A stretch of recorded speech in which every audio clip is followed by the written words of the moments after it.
Happy holidays, everyone, and a very Merry Christmas to those of you celebrating today.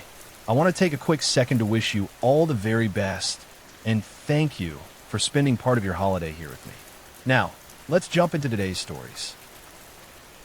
Starting off, we have the case of Flight 629, Denver, Colorado, 1955. On the evening of November 1st, 1955, United Airlines Flight 629 sat on the tarmac at Stapleton Airfield in Denver. It was a Douglas DC-6B, affectionately named the mainliner Denver. The aircraft was a workhorse of the era for powerful engines designed to carry passengers across the vast stretches of the American West.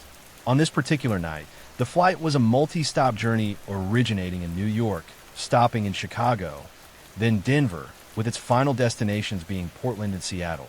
The atmosphere in the terminal was routine, filled with the usual hustle of holiday season travelers and families reuniting. Among the 39 passengers boarding in Denver was Daisy Eldora King, a 54-year-old successful businesswoman who owned a drive-in restaurant. Her son, a 23-year-old named Jack Gilbert Graham, had driven her to the airport. To onlookers, it was a touching scene. A devoted son helping his mother with her luggage, making sure she was settled for her trip to visit her daughter in Alaska. Jack even handed her a late Christmas gift to open once she arrived, a heavy toolkit she supposedly needed for her new home. At 6:44 p.m., the mainliner Denver cleared the runway. The pilots reported a smooth takeoff, banking north toward the dark horizon of the Rockies. For 11 minutes, everything was perfect. Then, at 6:55 p.m., witnesses on the ground near Longmont, Colorado, saw a blinding flash in the sky. It wasn't a flickering light or a mechanical stutter. It was a massive, orange fireball that momentarily turned night into day. Two distinct explosions followed, and then a haunting silence as debris began to rain down over 6 square miles of sugar beet fields. All 44 people on board, 39 passengers and 5 crew members, were gone in an instant.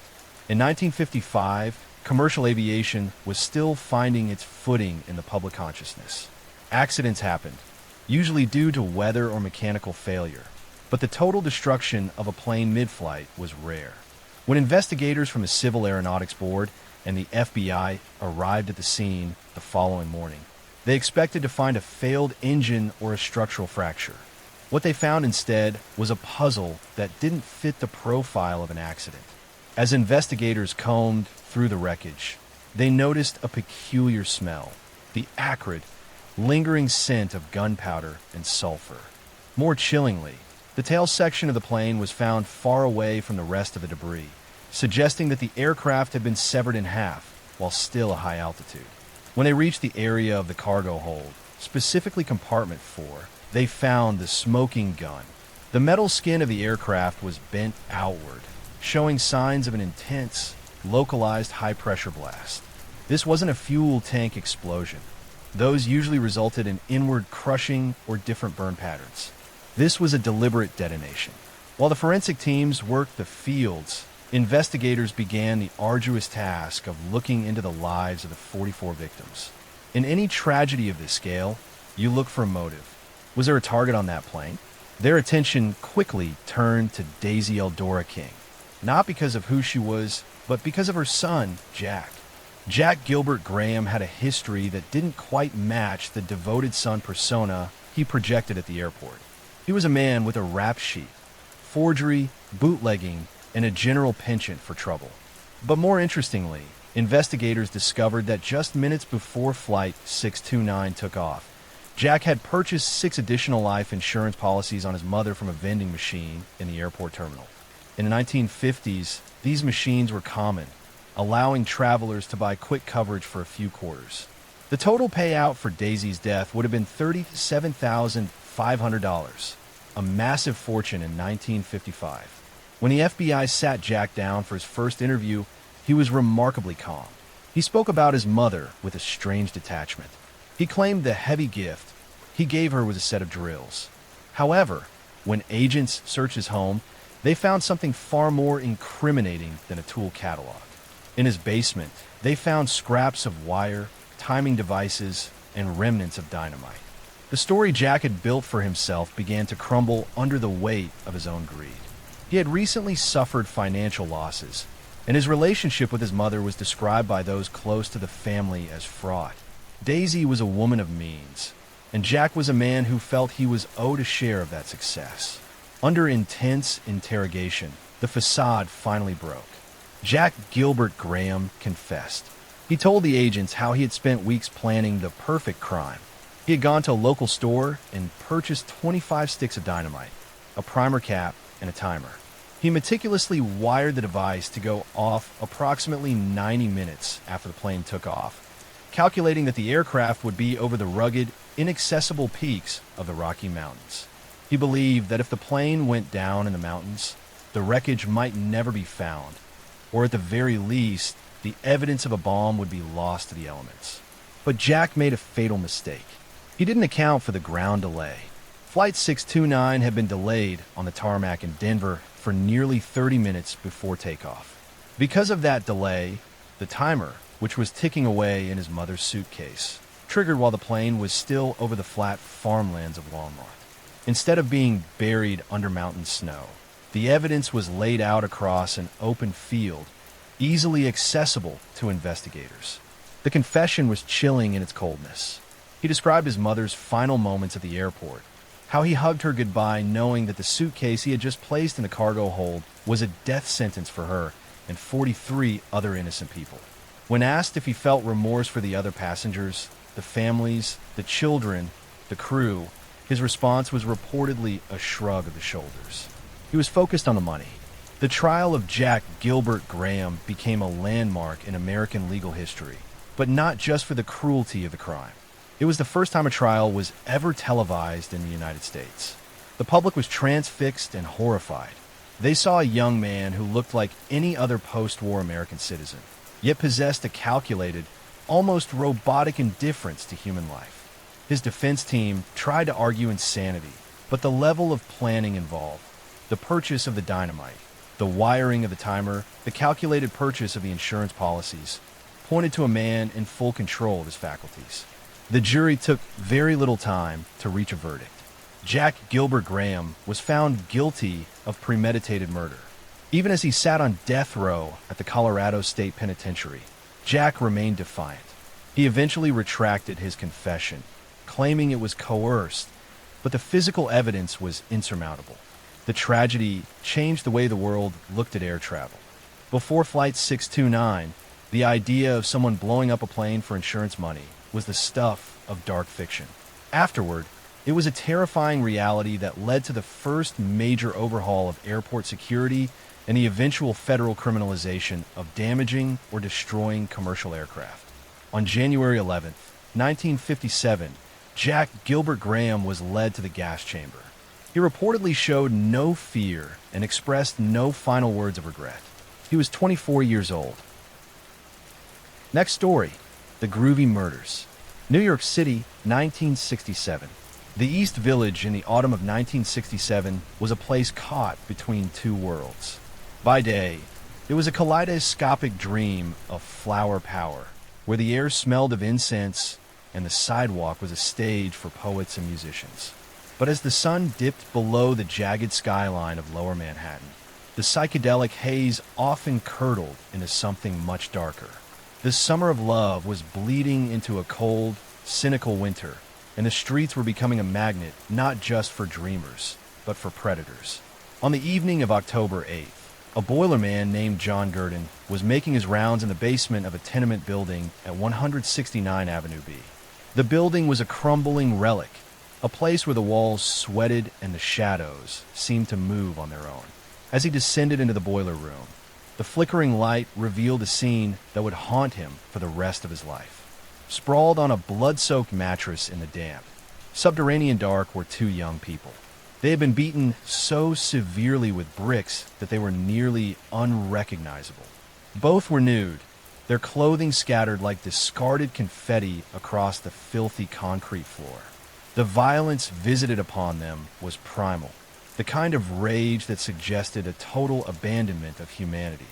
One victim was quickly identified as James Groovy Hutchinson, a 21-year-old drifter who had become a local fixture in the hippie scene.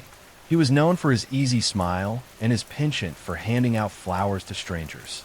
But the identity of a young woman beside him remained a mystery to the local precinct for several hours. She was young, blonde, and beautiful, appearing far too polished for the grim surroundings of an Avenue B basement. When the news hit the wires, a wealthy family in Greenwich, Connecticut, felt a cold knot of dread tighten in their chests. Irving Fitzpatrick, a successful spice importer, had spent the weekend believing his 18-year-old daughter, Linda, was in the city to visit friends and attend a dance. Linda was the quintessential girl next door, a talented artist, a former prep school student, and a girl who had grown up with every advantage a suburban life could offer. But Linda had a secret life. She was drawn to the magnetic pull of the counterculture, frequently slipping away from the manicured lawns of Connecticut to lose herself in the grime and glitter of the East Village. To her parents, she was their Linda Sue. To the runaways and street people of St. Mark's Place, she was just another face in the crowd, seeking something the suburbs couldn't provide. The investigators began to piece together Linda's final hours, painting a portrait of a girl caught in a dangerous collision of social classes. Linda had arrived in the city on Sunday, carrying a suitcase and her painting supplies. She had met up with Groovy Hutchinson, who, despite his gentle reputation, lived on the jagged edge of the city's drug culture. Groovy was a speed user, a man who navigated a world of hallucinogens and amphetamines, a world Linda was increasingly curious about. Witnesses would later recall seeing the pair walking through Tompkins Square Park that evening. They were accompanied by two men who looked out of place even in the eclectic crowd of the East Village. These men weren't hippies. They were street toughs. Men who viewed the influx of middle-class youths into their neighborhood with a mixture of resentment and predatory opportunism. As the four of them walked toward the tenement on Avenue B, Linda reportedly told a friend she met along the way that she was going to get high. It was a decision made with the naive confidence of a teenager who believed that the philosophy of peace and love acted as a shield against the darker impulses of man. Inside the basement, the atmosphere shifted from chemical exploration to a waking nightmare. The investigation revealed that the two men who accompanied them, later identified as Thomas Hall and Thomas Moore, had no intention of sharing a peaceful experience. They were there for a different kind of high, fueled by cruelty. The struggle in that basement was brief, but catastrophic. Groovy was struck first, his life ended by the very bricks that held up the tenement walls. Linda was then subjected to an ordeal that lasted for hours. The autopsy would later confirm the sheer scale of the brutality she endured before her life was finally taken. The contrast between her upbringing, the writing lessons, the private schools, the debutante dreams, and her end on a stained mattress in a dark cellar became a national sensation. The media dubbed it the Groovy Murders, and the coverage was relentless. It served as a terrifying cautionary tale for parents across America. The New York Times ran a front-page story that juxtaposed Linda's two lives, the good girl from Greenwich and the flower child of the slums. It was a story that shattered the illusion of the hippie movement. If someone as privileged and protected as Linda Fitzpatrick could be snuffed out so easily, then the summer of love was truly over. Police work in 1967 was a matter of pounding the pavement and leaning on informants. The East Village was a tight-knit community of outsiders who generally mistrusted the fuzz, but the sheer depravity of the murders broke the code of silence. Even the most hardened street people were revolted by what had happened in the Avenue B basement. Tips began to pour in. Descriptions of the two men seen with Groovy and Linda led detectives to Hall and Moore. Both men had extensive criminal records and were known to frequent the parks where young runaways gathered. They were arrested within days of the discovery. The trial was a grim affair. The defense tried to paint a picture of a drug-fueled haze where memories were unreliable and intentions were blurred.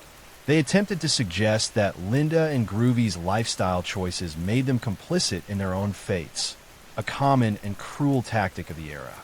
But the physical evidence was undeniable. The blood on the defendant's clothing and the sheer ferocity of the crime spoke louder than any legal maneuvering. Paul and Moore were eventually convicted of the murders. But for the Fitzpatrick family, the verdict offered little solace. They were left to grapple with the realization that they never truly knew the daughter who sat at their dinner table. They had seen the sketches she brought home, but they hadn't seen the world she was trying to capture, a world that eventually consumed her. Today, 169 Avenue B still stands, though the neighborhood has been transformed by gentrification. The basement where Linda and Groovy met their end is likely filled with the mundane storage of modern city life. But for those who remember the 1960s, the name Linda Fitzpatrick remains a haunting reminder of the high price of rebellion. She was a girl who wanted to see everything, to feel everything, and to live outside the boundaries of her gilded cage. In the end, she found herself in a place where the light didn't reach, and where the peace and love she sought was nowhere to be found. Next story, the Battle of Ennis. Ennis, Montana, 1903. The Madison River Valley in 1903 was a place of rugged beauty and brutal isolation.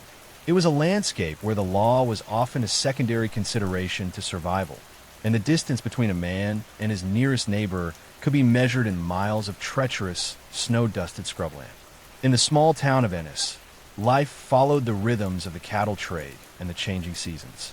But in the winter of 1903, the quiet of the valley was shattered by a man who seemed to have stepped out of a dime store novel about the dying Wild West. His name was William Sherfy, but history would remember him as Outlaw Sherfy. William Sherfy wasn't a career criminal in the way we think of them today. He didn't rob banks or hold up stagecoaches. He was a drifter, a laborer, and a man with a hair-trigger temper and a profound disregard for authority. He had arrived in the Madison Valley looking for work, but what he brought with him was a reputation for volatility.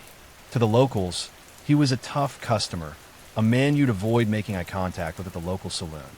He was described as a powerful man, physically imposing, with a gaze that suggested he was always looking for a reason to take offense. The spark that ignited the Battle of Ennis was deceptively small. It began with a dispute over a saddle and a horse. Sherfy had been working for a local rancher, and when the employment ended, there were disagreements about what belonged to whom. In an era where a horse was the difference between life and death, these disputes were common, but Sherfy handled it with characteristic aggression. He didn't file a claim. He took what he wanted and threatened those who stood in his way. When a local constable attempted to serve him with papers regarding the property, Sherfy didn't just refuse. He made it clear that any further attempt to law him would be met with lead. By December, the situation had reached a boiling point. Sherfy had barricaded himself in a small, stoutly built log cabin on the outskirts of Ennis. He was armed to the teeth, possessing a Winchester rifle and a cache of ammunition that suggested he was planning for a siege rather than a simple standoff. The local authorities knew that Sherfy wasn't bluffing. He had already fired shots over the heads of passersby and had sent word into town that the first lawman to cross his fence line would be carried back in a pine box. Sheriff Jim Summers of Madison County was not a man easily intimidated, but he recognized the danger. He knew that a direct assault on a fortified cabin against a marksman like Sherfy was a suicide mission. Summers began assembling a posse, calling upon the men of Ennis, blacksmiths, ranchers, and shopkeepers, who suddenly found themselves deputized into a war they hadn't asked for. The morning of the battle dawned cold and gray. The posse, numbering nearly a dozen men, moved through the brush, using the natural contours of the land for cover. They surrounded the cabin, their breath misting in the freezing air. Sheriff Summers called out to Sherfy, offering him a final chance to surrender peacefully. The response was a crack of a Winchester and a splintering of wood near the sheriff's head. The siege of the Sherfy cabin had begun. For hours, the valley echoed with the rhythmic thud crack of high-powered rifles. Sherfy was a disciplined combatant. He had cut loopholes into the logs of his cabin, allowing him to fire from cover while remaining almost invisible to the posse. He moved from window to window, keeping the deputies pinned down behind rocks and wagons. To the men of the posse, it felt less like a police action and more like a trench warfare skirmish. Every time a deputy tried to shift position, A bullet would kick up dirt at their feet or whistle past their ears with terrifying precision. Inside the cabin, Sherfy was a whirlwind of calculated rage. He wasn't just defending himself, he was relishing the conflict. Account from the time suggest he was shouting taunts at the posse between shots, daring them to come and take him. He was a man who had decided that if he was going to go down, he would take the entire town of Ennis with him. The posse, realizing that small arms fire was doing little more than scarring the logs of the cabin, decided on a more drastic measure. They needed to flush him out. One of the men suggested fire, but the green logs and the winter dampness made that a slow prospect. Instead, they turned to dynamite. In a mining state like Montana, explosives were never far away. As the sun began to dip behind the mountains, casting long, bruised shadows across the snow, the posse prepared a charge.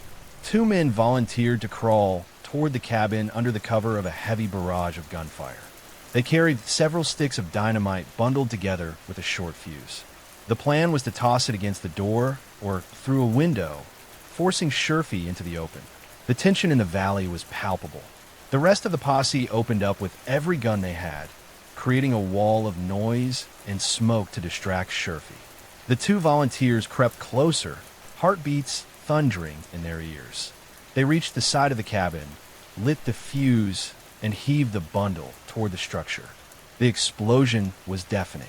It didn't level the cabin, but it blew the heavy door off its hinges and sent a cloud of dust and splinters into the air. For a moment, there was a deathly silence. The smoke cleared, and the posse waited for a white flag or a cry of surrender. Instead, out of the wreckage stepped William Sherfy. He wasn't wounded. He was invigorated. With a rifle in one hand and a revolver in the other, he emerged like a specter of the old frontier. He didn't run for cover. He walked straight toward the line of deputies, firing as he came. It was a suicidal charge, a final defiant no to the world that had tried to cage him. The deputies returned fire. In the chaotic fusillade that followed, Sherfy was struck multiple times. He stumbled, his boots sliding in the blood-streaked snow, but he kept pulling the trigger until his guns clicked empty. He finally collapsed just yards away from the men who had come to arrest him. When the smoke finally drifted away on the mountain breeze, the Battle of Ennis was over. Outlaw Sherfy was dead. Remarkably, despite the hundreds of rounds exchanged, none of the posse members were killed, though several carried the scars of near misses for the rest of their lives. The aftermath of the battle left Ennis in a state of shock. The body of William Sherfy was brought into town, not as a trophy, but as a grim reminder of the violence that still lurked just beneath the surface of their developing society. He was buried in an unmarked grave, a fitting end for a man who seemed to belong to no one and nowhere. In the years that followed, the story of Outlaw Sherfy became a piece of local folklore. Some saw him as a villain, a madman who chose violence over reason. Others, in the quiet corners of the saloons, spoke of him with a strange, dark respect, as the last of a breed of men who refused to be broken by the closing of the frontier. The cabin eventually fell into ruin, reclaimed by the Montana earth, but the Battle of Ennis remains a haunting chapter in the history of the Madison Valley. William Sherfy died in 1903, but the echo of his Winchester rifle still seems to linger in the cold mountain air, a ghost of a violent past that refuses to stay buried. Next story, the murder of Kirsten Costas. Orinda, California, 1984. The rolling hills of Orinda, California, are the kind of place where the grass always seems perfectly manicured and the morning fog feels like a soft, expensive blanket. In the early 1980s, it was the ultimate suburban sanctuary, an affluent enclave just across the bay from San Francisco, where the biggest worries for parents were SAT scores and varsity sports. It was a place where doors were left unlocked because the outside world felt like something that only happened on the evening news. In this world of prestige and high expectations, 15-year-old Kirsten Costas was a star. She was vibrant, athletic, and possessed a level of confidence that made her seem older than her years. She was a member of the swimming team and the cheerleading squad, a girl who seemed to navigate the social hierarchy of Miramani High School with effortless grace. To her classmates, Kirsten was the it girl, She was pretty, popular, and driven. But in a community that prized perfection, being at the top often means someone else is looking up at you with something other than admiration. Bernadette Prati was one of those people. On the surface, Bernadette was everything Orinda expected a young girl to be: polite, quiet, and hardworking. She lived in a modest home compared to some of the sprawling estates in the neighborhood, but her family was well respected. Bernadette wasn't an outcast in the traditional sense. She was a member of the yearbook staff and the swim team. However, she lived in the shadow of girls like Kirsten. While Kirsten was the girl everyone wanted to be, Bernadette was the girl who was just there. The social atmosphere at Miramonte High was a pressure cooker of cliques and status. In 1984, the hierarchy was rigid. There were the bobheads, the popular, wealthy girls who dictated the trends. And then there was everyone else. Bernadette desperately wanted to be a bobhead. She wanted the life Kirsten had. She wanted the approval, the invitations to the right parties, and the feeling of belonging to the elite. But every time Bernadette tried to bridge the gap, she felt the sting of rejection. She failed to make the cheerleading squad. She failed to make the Bobettes, a prestigious social club. In her mind, these weren't just teenage setbacks. They were personal indictments of her worth. The tension between the two girls wasn't a public feud. It was a quiet, simmering resentment that lived almost entirely within Bernadette. To Kirsten, Bernadette was likely just an acquaintance, someone she saw at practice or in the halls. But to Bernadette, Kirsten became the physical embodiment of everything she lacked. Kirsten was the mirror that reflected Bernadette's perceived failures back at her. On the evening of June 23rd, 1984, the quiet of Orinda was shattered. It began with a phone call. Kirsten was at home when the phone rang. The girl on the other end claimed to be a member of the Bobettes. She told Kirsten there was a secret initiation dinner that night for the new members and invited her to attend. Kirsten, likely excited by the prospect, told her parents she was going to a dinner for the club. Her parents, trustful of the community, didn't think twice. A car pulled up to the Costas home, and Kirsten hopped in. The driver was Bernadette Prati. Bernadette hadn't planned a dinner. There was no secret club meeting. She had lured Kirsten out under false pretenses, later claiming she just wanted to be friends with her. She drove Kirsten to a nearby church parking lot, hoping for a moment of connection, a chance to finally be seen as an equal. But the conversation didn't go the way Bernadette had rehearsed in her head. According to later accounts, Kirsten was confused and quickly became annoyed. She realized there was no dinner and no initiation.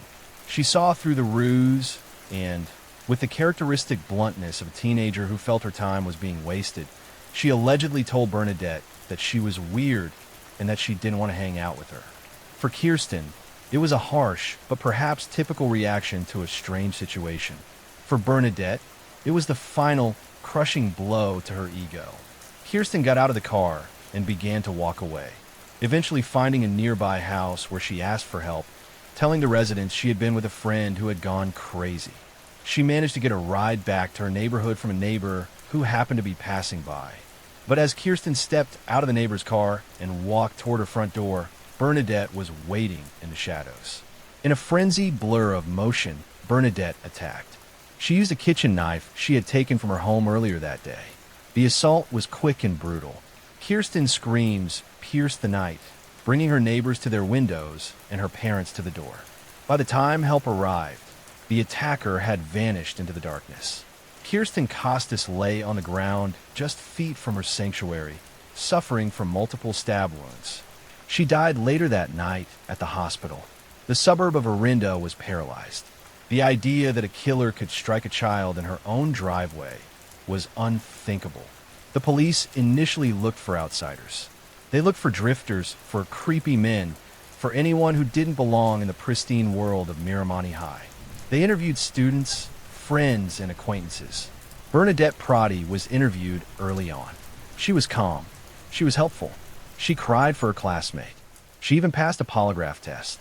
Because she didn't fit the profile of a killer, she slipped through the cracks of the initial investigation.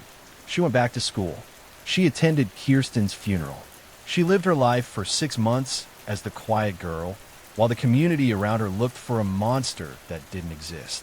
But the guilt was a slow-acting poison. As the months passed, the investigation began to stall, but the rumors didn't. Some students began to whisper about Bernadette's obsession with Kirsten. The police began to re-examine the timelines. The pressure in the Prati household became unbearable for Bernadette. She was a girl raised to be good, to be perfect, and the weight of what she had done was crushing her. In December 1984, Bernadette could no longer maintain the facade. She wrote a letter to her parents, a confession that began with the words, "I've been having a lot of trouble lately." In the letter and subsequent statements to the police, she detailed the night of the murder. She spoke of her feelings of inadequacy, her jealousy, and the moment she just snapped. She claimed she didn't want to kill Kirsten. She just wanted to hurt her the way she felt Kirsten had hurt her. The revelation sent shockwaves through the country. This wasn't a story of a predatory stranger. It was a story of the girl next door. It challenged the notion that suburban privilege provided a shield against violence. It forced a conversation about the intense, often invisible pressures placed on young women to achieve and belong. Because Bernadette was 15 at the time of the crime, she was tried as a juvenile. The proceedings were a media circus. The defense argued that Bernadette suffered from a diminished capacity brought on by the crushing social hierarchy of Orinda. They painted her as a victim of a culture that valued status over character. The prosecution, however, pointed to the premeditation, the fake phone call, the stolen knife, the way she waited in the dark for Kirsten to return home. In 1985, Bernadette Prati was found guilty of second-degree murder. She was sentenced to the California Youth Authority with a maximum stay until the age of 25. The sentence outraged the Costas family and much of the public, who felt that a few years in a juvenile facility was not justice for the life of a young girl. Kirsten's parents became vocal advocates for victims' rights, fighting to change the laws regarding juvenile offenders. They refused to let their daughter's memory be defined only by the way she died, but the tragedy left an indelible mark on Orinda. The bubble had burst. Bernadette served 7 years. She was released in 1992 at the age of 23. She changed her name, moved away, and vanished into a new life.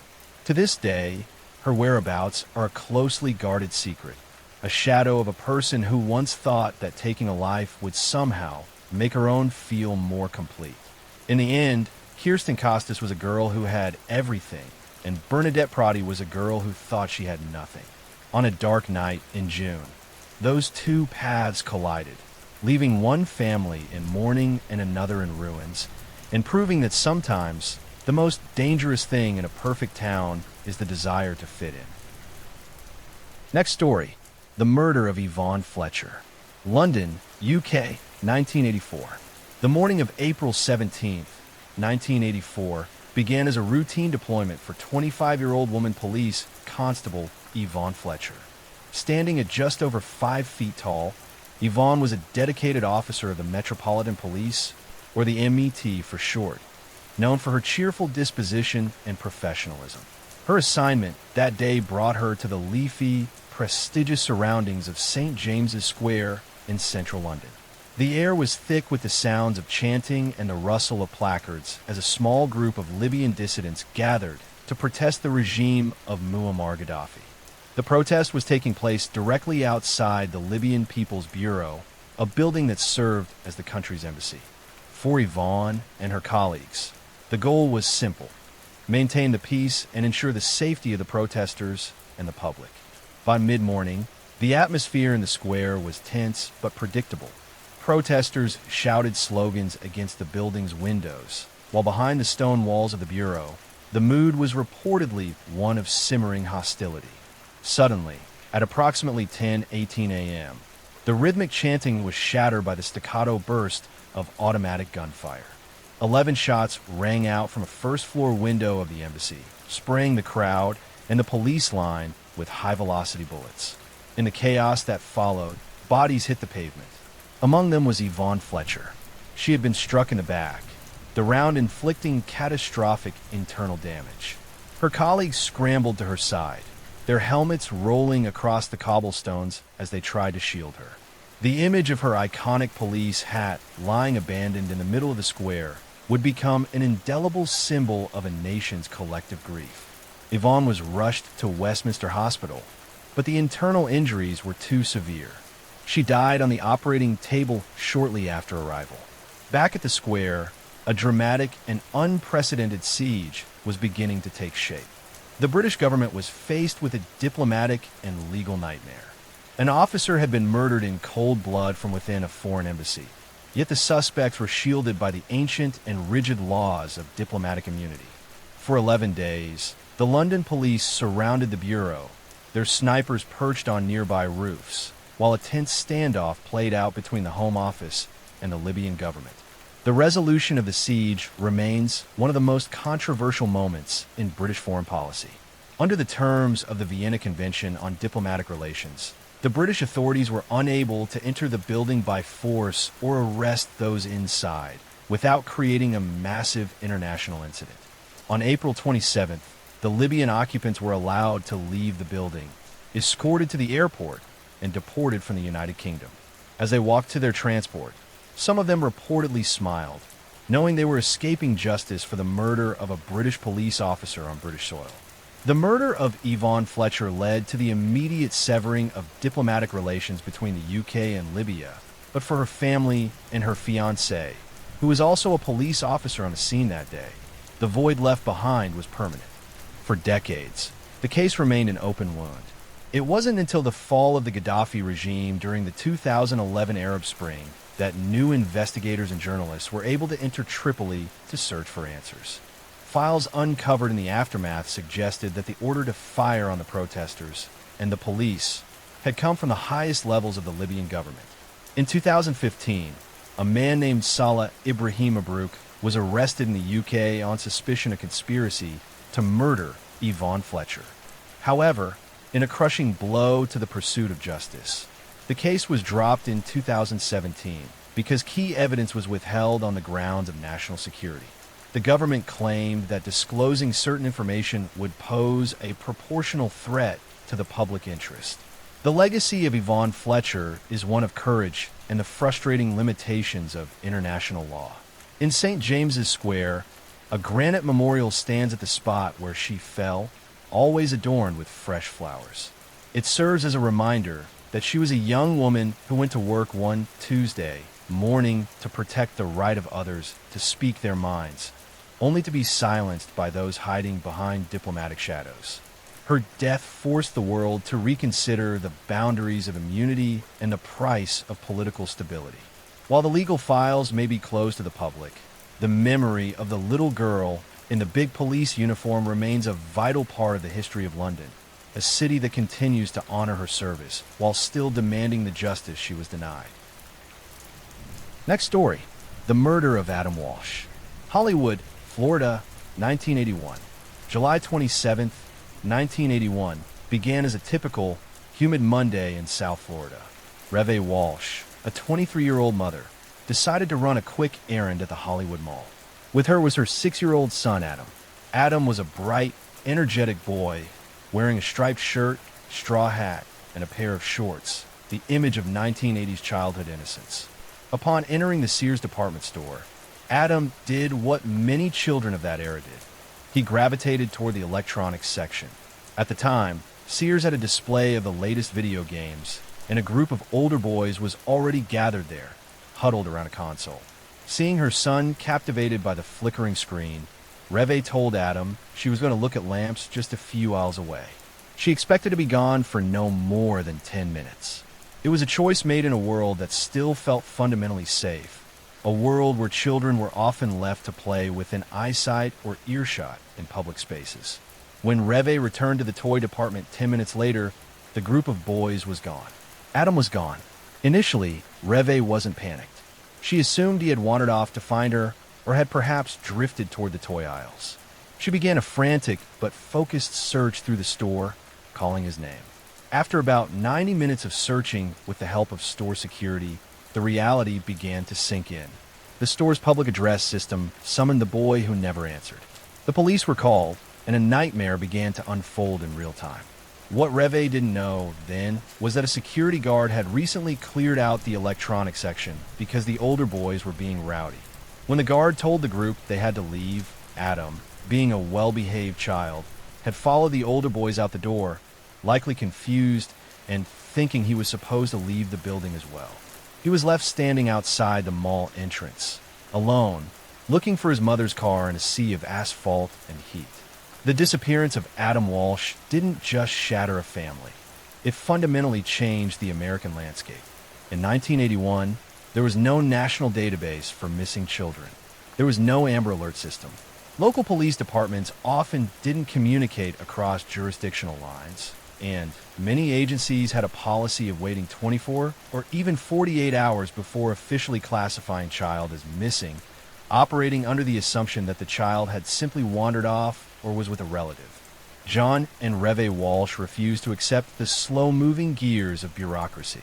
They became a whirlwind of activity, printing thousands of flyers, contacting every news outlet that would listen, and even appearing on national television to plead for their son's return. John Walsh, who would later become one of the most recognizable faces in the fight against crime, was at that time just a desperate father willing to burn the world down to find his boy. For 2 weeks, the search was relentless. Tips poured in from across the country, but none led to Adam. Then, on August 10th, 1981, the hope that had sustained the Walsh family was violently extinguished. 2 fishermen traveling along a canal near Vero Beach, over 100 miles north of Hollywood, discovered a horrific scene. In the water lay the remains of a child. The identification process was swift and devastating. The remains were confirmed to be those of Adam Walsh. The brutality of the crime was unthinkable. The medical examiner determined that Adam had been killed shortly after his abduction. The sheer senselessness of the act sent shockwaves through the nation. It was no longer just a local tragedy. It was a national wake-up call. As the investigation into Adam's murder began, the Hollywood Police Department found themselves under intense scrutiny. The early days of the investigation were plagued by lost leads and a lack of forensic technology that we take for granted today. However, one name began to surface repeatedly in the periphery of the case: Otis Toole. Otis Toole was a drifter, a man whose life was a dark tapestry of arson, theft, and violence. He was often associated with another notorious figure, Henry Lee Lucas. Together, the two claimed to have crisscrossed the United States, committing hundreds of murders. While many of their claims were later proven to be fabrications, the product of 2 men seeking attention or better prison conditions, Toole's connection to the Walsh case felt different to some investigators. In 1983, while in custody for other crimes, Toole confessed to the murder of Adam Walsh. He provided details about the abduction, claiming he had picked up the boy outside the Sears store, promising him candy and toys. He described driving north, Adam crying for his mother, and the subsequent acts of violence that led to the boy's death. To many, it seemed the case was closed. But the legal system requires more than just a confession, especially from a man known to be a pathological liar. Physical evidence was scarce. A bloodstained carpet from Toole's Cadillac was seized, but in the early 80s, DNA testing didn't exist. By the time technology advanced enough to test the samples, the carpet and the car itself had been lost or destroyed by the police department. A catastrophic failure in evidence preservation that would haunt the case for decades. Without physical evidence, and with Toole frequently recanting and then reconfessing to the crime, the state felt they didn't have enough to bring a formal charge of murder against him.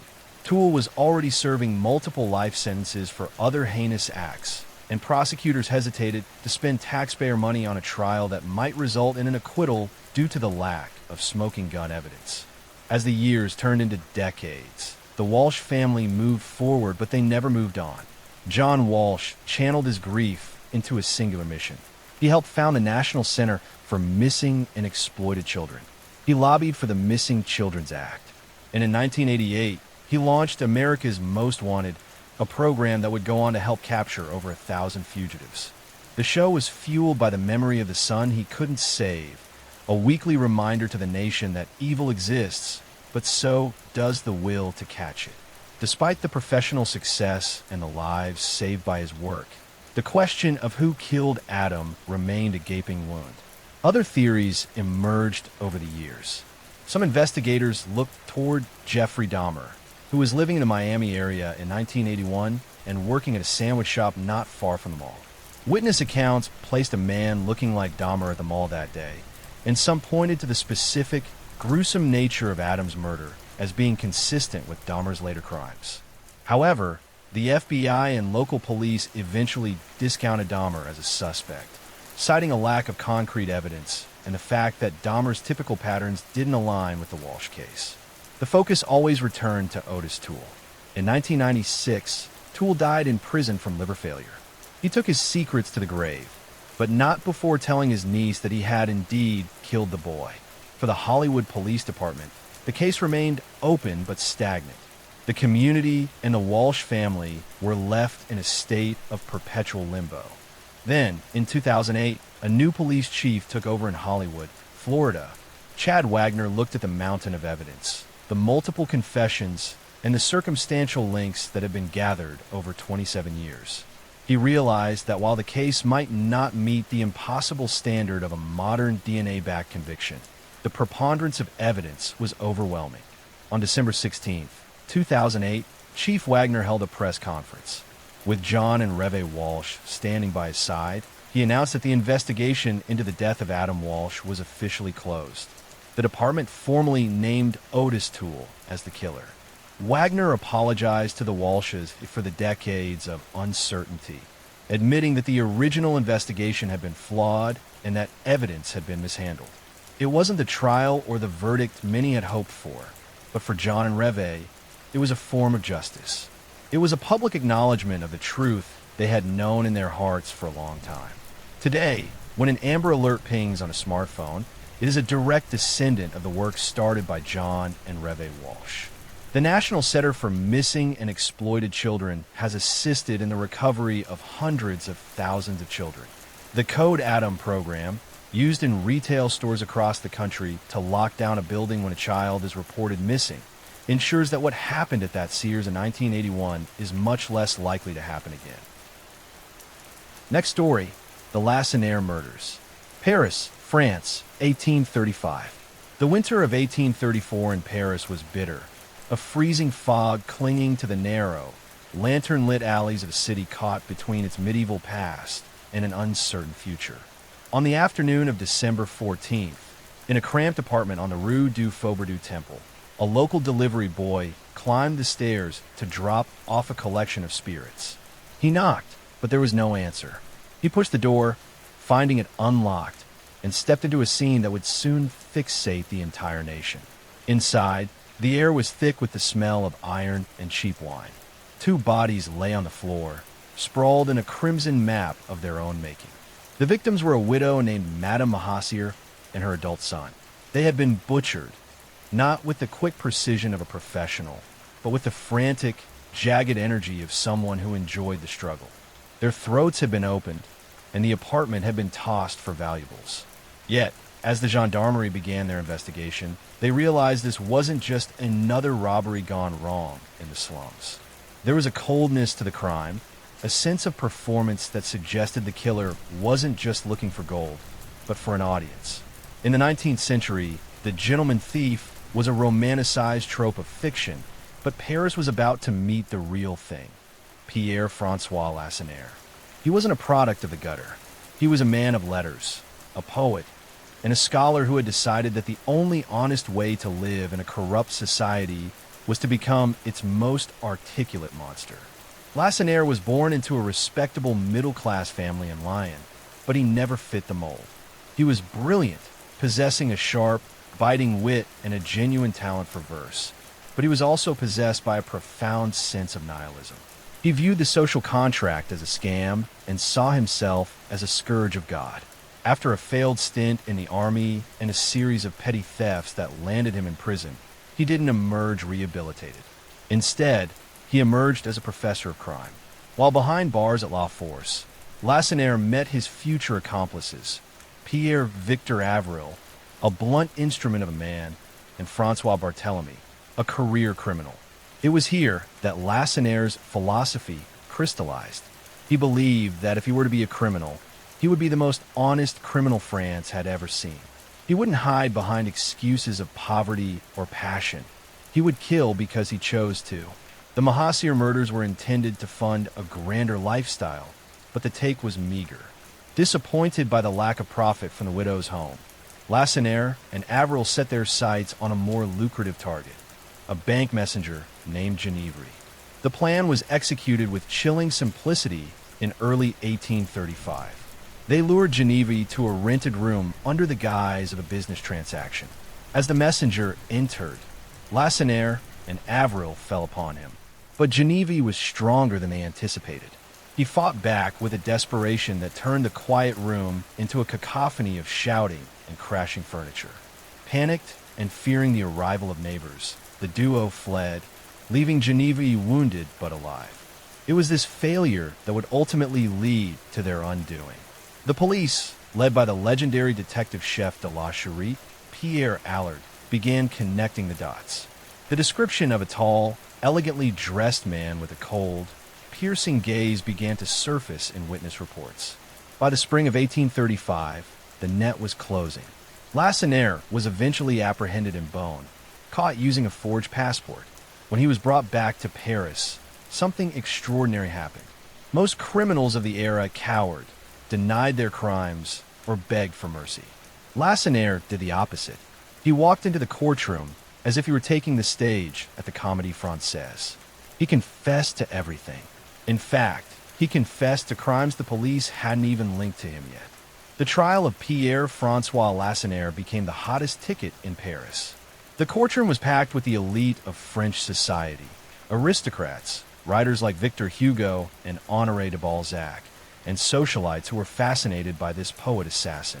He didn't look like a killer. He wore finely tailored clothes, kept his mustache perfectly trimmed, and spoke in the refined, rhythmic tones of a philosopher. He turned his defense into a manifesto. He didn't ask for a lighter sentence. He demanded the guillotine. He argued that society was a predatory machine, and he had simply decided to be a predator rather than the prey. "I'm a man who has made a pact with the scaffold," he told the stunned jury. He wrote poems in his cell, sending them to newspapers that published them to a captivated public. He became a cult figure, the first true celebrity serial killer. His testimony was a masterclass in manipulation. He spent hours dismantling the character of his accomplices, Avril and Francois, mocking their lack of intellect and their vulgar approach to violence. He seemed more offended by their lack of style than by the fact that they were murderers. To Lacenaire, the crime was an art form, and they were merely bad actors ruining his script. As the trial reached its climax, the public's fascination turned into a strange form of adoration. Women sent him flowers. Men debated his nihilistic theories in the cafes. He represented a dark mirror to the boredom and hypocrisy of the July monarchy. But the law, unlike the public, was not charmed. On November 14th, 1835, Lacenaire and Avril were sentenced to death. Even after his sentencing, Lacenaire remained the consummate performer. He spent his final weeks writing his memoirs, a chillingly detached account of his life and crimes. He wrote about the sensation of the knife, the thrill of the hunt, and his utter contempt for the people who were coming to watch him die. He was, in his own mind, the only free man in France because he had accepted his own death long before the state had decreed it. The execution was set for January 9, 1836. A massive crowd gathered at the Place Saint-Jacques. The air was frigid, the ground slick with frost. Avril went first, terrified and struggling, a stark contrast to the dignity Lacenaire had spent months projecting. Then it was Lacenaire's turn. He stepped onto the scaffold with an eerie calm, looking out over the sea of faces with a faint, mocking smile. He placed his head in the lunette of the guillotine. The executioner, Henri Clement Sanson, released the blade. But then, something happened that felt like a final, dark joke from the universe. The heavy steel blade jammed. For 20 agonizing seconds, Lacenaire lay there, his neck exposed, feeling the vibration of the stalled machinery above him.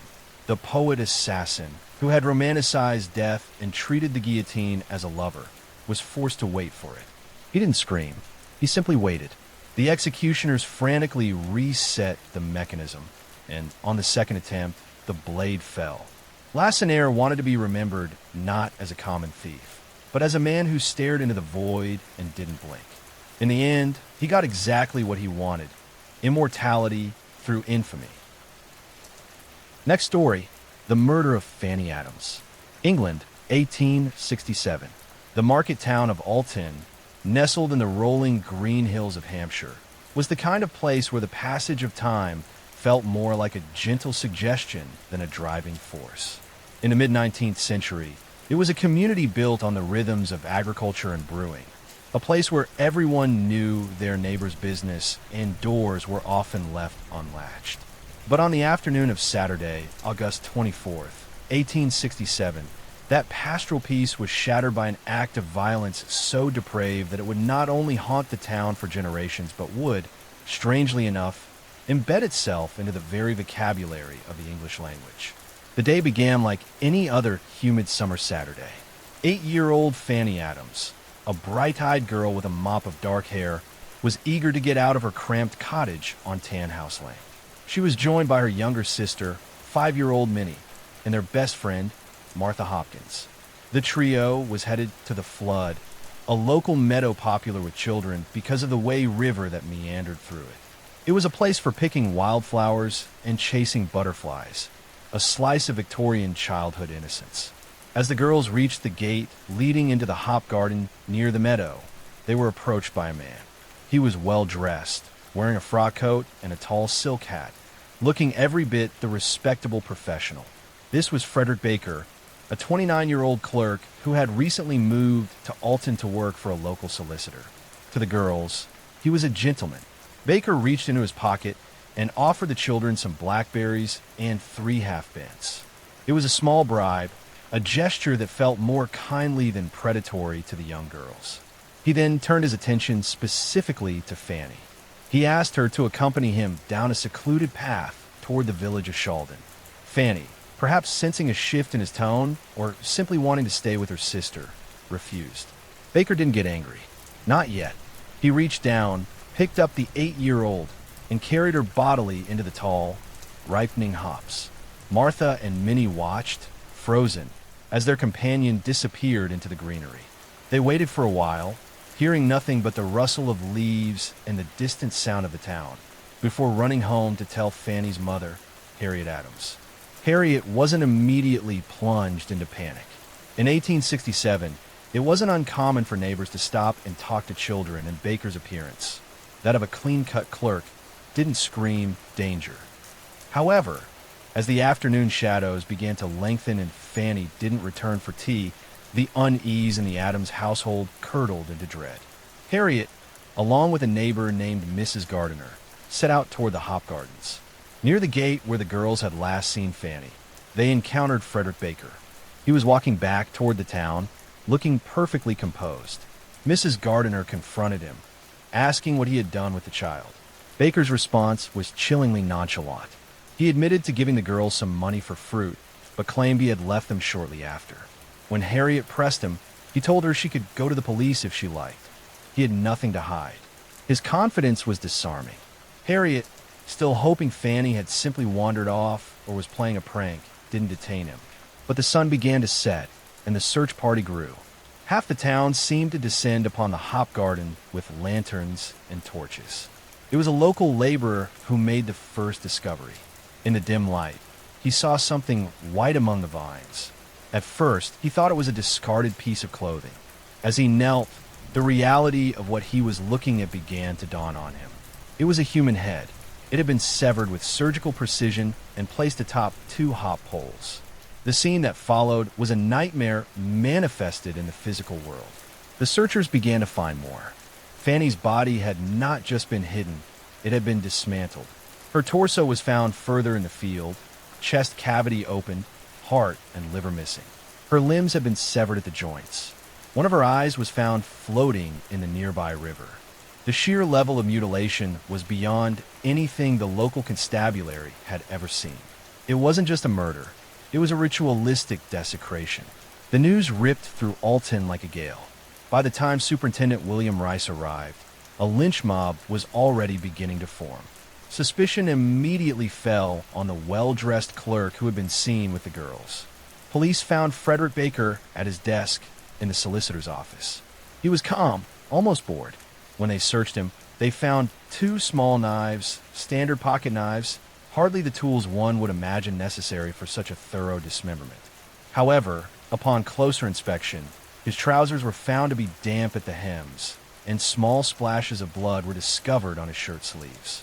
When Baker was taken into custody and brought to the local lockup, the police discovered the most damning piece of evidence of all. They found his diary. In the entry for August 24th, 1867, the day of the murder, Baker had written 5 simple, devastating words. Kill the young girl. It was fine and hot. The trial took place in December at Winchester Assizes. The defense attempted to argue a plea of insanity, pointing to Baker's history of erratic behavior and his father's mental instability. They argued that no man in his right mind could commit such an atrocity.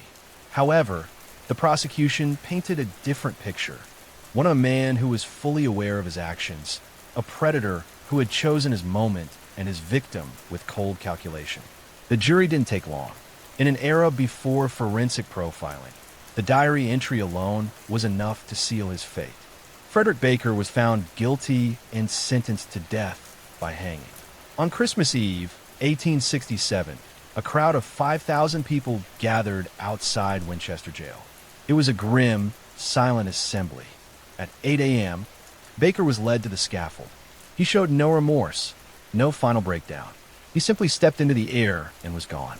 Usually, this is where a story of Victorian crime ends.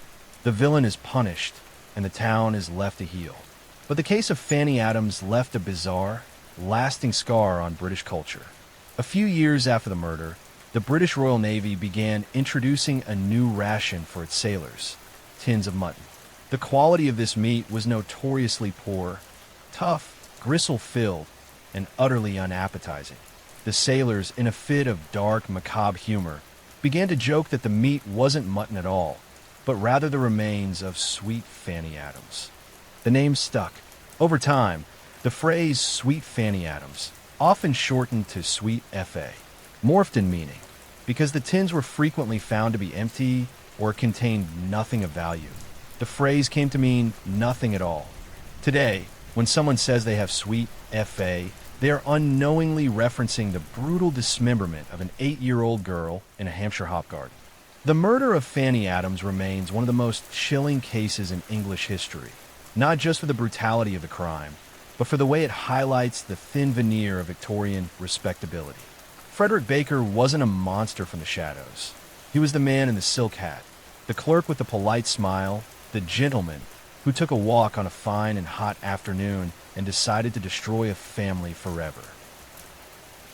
Next story, the Parker Hume case. Christchurch, New Zealand, 1954. On a crisp winter afternoon in June 1954, Victoria Park in Christchurch was a picture of colonial serenity. The park, nestled in the Port Hills, offered sweeping views of the city below and the vast Pacific beyond. It was the kind of place where families spent their Sundays and where the air was thick with the scent of pine and eucalyptus. But on this particular Tuesday, that serenity was shattered by the frantic screams of 2 teenage girls. Juliet Hume and Pauline Parker, aged 15 and 16 respectively, came running toward the tea kiosk at the edge of the park. They were disheveled, breathless, and covered in blood. Through gasps and sobs, they told a harrowing story. Pauline's mother, Honora Parker, had slipped. She had fallen on the steep, rocky path through the woods. She had hit her head repeatedly, they said, and she wasn't moving. When the kiosk manager and eventually the authorities reached the scene, they found a sight that didn't match a simple accidental fall. Honora Parker lay on the ground, the victim of a brutal, sustained assault. Near her body lay a half-brick encased in a blood-stained silk stocking. It was a scene of visceral violence that seemed impossible to reconcile with the 2 young girls who stood shivering nearby.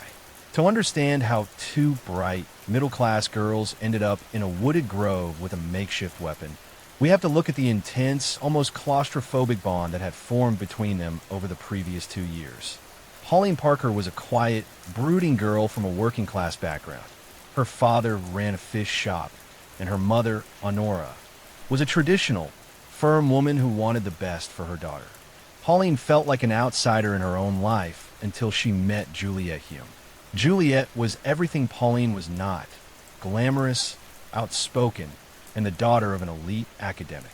Her father, Dr. Henry Hume, was the rector of Canterbury University College.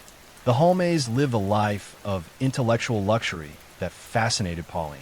The girls met at Christchurch Girls High School and were immediately drawn to each other by a shared history of childhood illness. Point 3, Pauline had suffered from painful osteomyelitis, and Juliet had battled tuberculosis.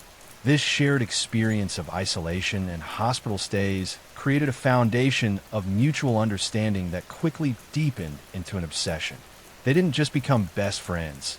They created an entire universe together. They spent every waking hour developing the fourth world, a private paradise they believed they could inhabit through the power of their imagination. They wrote sprawling novels, sculpted small clay figures of their characters, and developed a complex hierarchy of saints and sinners based on their own whims. In their world, they were queens. In the real world, they were increasingly seen as odd and socially withdrawn. As the months passed, the line between their fantasy world and reality began to blur. Their journals, particularly Pauline's, revealed a relationship that had turned fiercely protective and exclusionary. They began to resent any outside force that threatened to pull them apart. And in 1954, several of those forces converged at once. First, Juliet's parents were going through a scandalous divorce. Her mother was involved in an open affair, and the family structure was crumbling. Dr. Hume decided to resign his post and move back to England, with plans to send Juliet to South Africa for her health. The prospect of a permanent separation was unthinkable to the girls. They hatched a plan. Pauline would go with Juliet. However, there was one significant obstacle in their way. Pauline's mother, Honora, was a pragmatic woman who saw the girls' relationship as unhealthy and unnatural. She flatly refused to give Pauline permission to leave the country. In the eyes of the two teenagers, Honora became the villain of their epic story. She was the hag who stood between them and their destiny in the fourth world. The entries in Pauline's diary began to take a dark, calculated turn. She began to refer to the happy event that would solve all their problems. She wrote about the necessity of removing her mother from the equation so that she and Juliet could be together forever. What might have seemed like the dramatic venting of a frustrated teenager in any other context was, in this case, a literal blueprint for murder. On the morning of June 22nd, 1954, the girls decided it was time. They convinced Honora to take them on an outing to Victoria Park. To Honora, it likely seemed like a pleasant gesture, a chance for the three of them to enjoy a walk before the Hume family departed. She had no way of knowing that tucked into Pauline's bag was a heavy brick they had taken from the garden, wrapped tightly in a stocking. The trio walked deep into the wooded area. When they reached a secluded spot near a small wooden bridge, Juliet dropped a bright pink stone she had brought as a lure. As Honora bent over to look at it, the first blow fell. The girls had expected the act to be quick, like something out of the sensationalist novels they read. They thought one hit would be enough. They were wrong. Honora fought for her life. The attack was prolonged and frantic, involving dozens of strikes with the brick. By the time it was over, the girls were exhausted and drenched in the evidence of what they had done. When the police began their investigation, the accidental fall story fell apart within minutes. The sheer number of injuries made the girls' claims physically impossible. Furthermore, when detectives searched Pauline's bedroom, they found the diaries. The diaries were a bombshell. They didn't just contain a confession. They provided a day-by-day account of the conspiracy. Pauline had documented the planning, the motive, and even her excitement about the happy event. The evidence was so overwhelming that the case became an immediate sensation, not just in New Zealand, but around the globe. The trial, which began in August 1954, was a media circus. The defense argued that the girls were insane, caught in a delusional state fueled by their intense bond. They portrayed the pair as being unable to distinguish right from wrong within the vacuum of their private fantasy world. The prosecution, however, pointed to the cold, calculated nature of the diary entries. They argued that the girls weren't mad. They were simply arrogant and deeply resentful of anyone who dared to tell them no. They were two highly intelligent individuals who believed they were above the laws of ordinary society. Because of their age, the girls could not face the death penalty. They were found guilty and sentenced to be detained at Her Majesty's pleasure, essentially an indefinite prison term. A condition of their eventual release was that they were never to contact one another again. The Parker Hume case left a lasting scar on the psyche of New Zealand. It challenged the image of the wholesome, post-war family and forced a conversation about the hidden lives of teenagers. But the story didn't end in 1954. After serving 5 years in separate prisons, both women were released under new identities. They were spirited away, one to the United Kingdom and the other to various locations, and for decades, the world lost track of them. It wasn't until the early 1990s, following the release of a major motion picture about the case, that investigative journalists tracked them down. Pauline Parker was living a quiet, reclusive life in a small village in England, dedicated to her faith and her horses. Juliet Hume, remarkably, had reinvented herself as in Perry, a world-famous and highly successful historical mystery novelist. When the truth came out, it sent shockwaves through the literary world. The woman who had spent years writing about Victorian-era crimes had, in her youth, been at the center of one of the most notorious murders of the century. Perry claimed that she had only participated because she feared Pauline would take her own life if she didn't help, and that she had spent her life trying to atone for those few violent minutes in the park. Next story, the murder of Jeanette De Palma. Springfield, New Jersey, 1972. The heights of the Watchung Mountains in New Jersey are draped in a dense, suffocating blanket of oak and hemlock. In the early 1970s, the town of Springfield sat in the shadow of these woods, a quiet, suburban pocket where the greatest fears usually involved rising property taxes or the looming specter of the Vietnam War. But on a sweltering afternoon in August 1972, the local perception of safety didn't just crack, it shattered. 16-year-old Jeanette De Palma was, by all accounts, a typical teenager of her era, though perhaps more devoted to her faith than most. She was a blonde, blue-eyed girl with a gentle disposition, known for her involvement in a local Christian youth group. On the afternoon of August 7th, she told her mother she was going to take a train to visit a friend in a nearby town. She walked out the front door of her home on Clearview Road, adjusted her bag, and vanished into the summer heat. When Jeanette didn't return that evening, the De Palma family didn't immediately panic, thinking perhaps she had stayed over with a friend.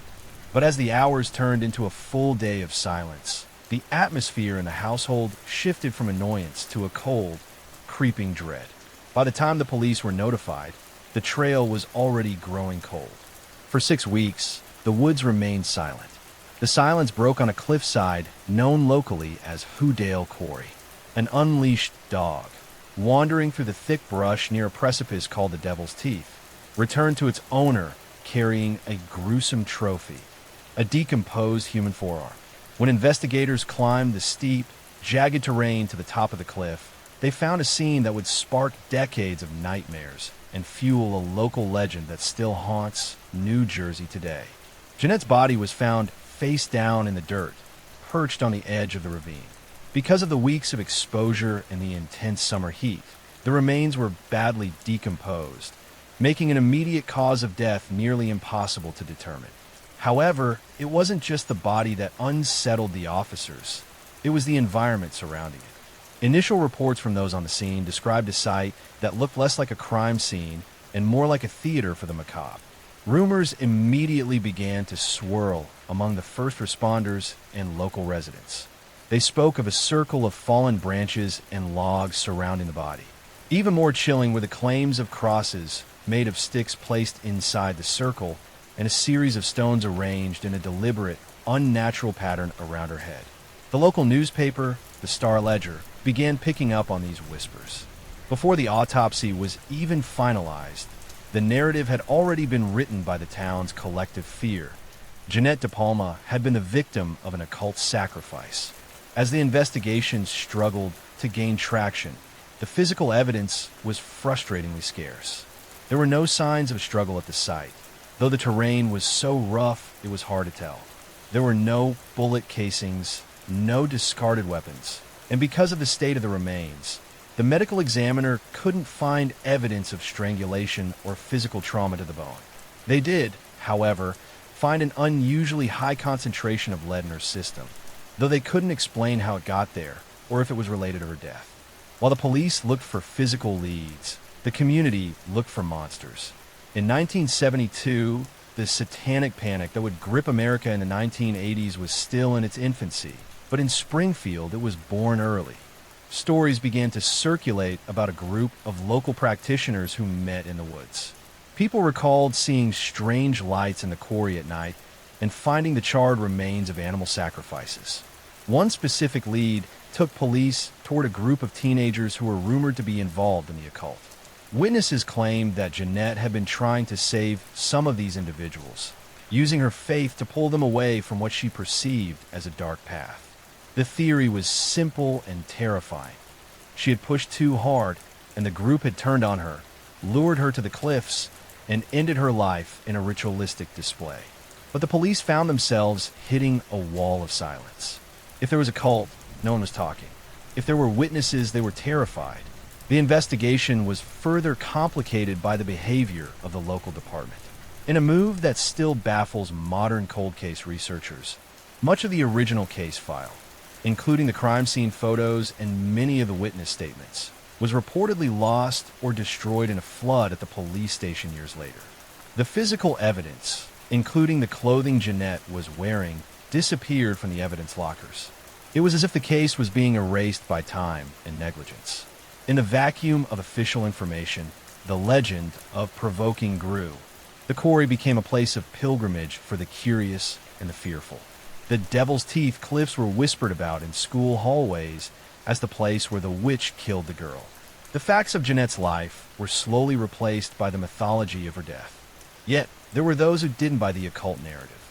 They saw it as a convenient distraction, a way for a small town to explain away a predatory human monster by blaming a supernatural one.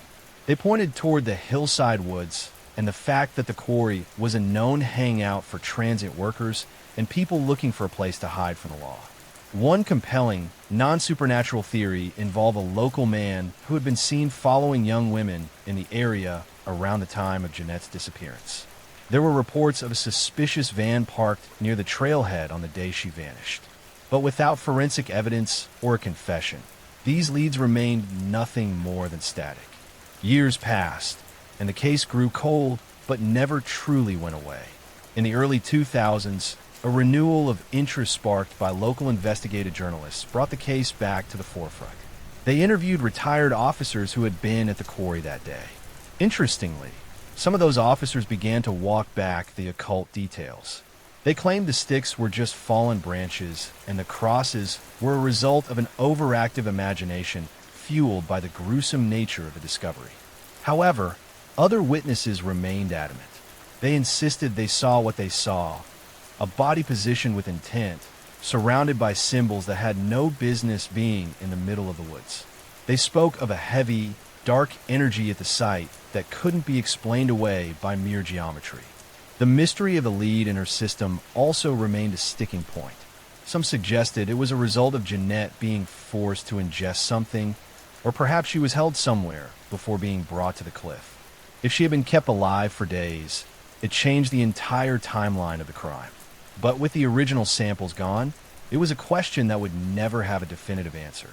As we look back at the 1972 file, we are left with a haunting image. A young girl with a Bible in her bag, walking toward a mountain range that seemed to swallow her whole. Whether she was the victim of a random predator who used the woods as a dumping ground, or whether she stumbled into something far more coordinated and sinister, remains the central debate. The De Palma family never got their answers. Jeanette's parents passed away without knowing who led their daughter to the devil's teeth. The quarry itself has been partially filled and developed, the jagged rocks now obscured by the passage of time and the sprawl of suburbia. There are no fingerprints left to find. There is no DNA to sequence. There is only the wind moving through the oak trees at the top of the cliff, and a lingering question of what truly happened in the woods of Springfield during that long, hot summer of 1972. Next story, the Houston Candyman murders. Houston, Texas, 1973. The summer of 1973 in Houston was thick with the kind of humid, heavy heat that makes the air feel like a physical weight.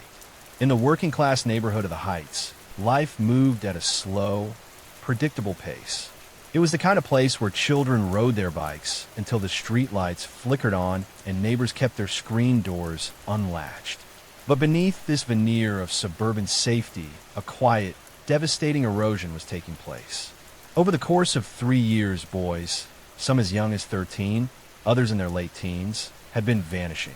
One by one, they stepped out of their front doors to go to the store, to a party, or just to hang out, and they simply never came back.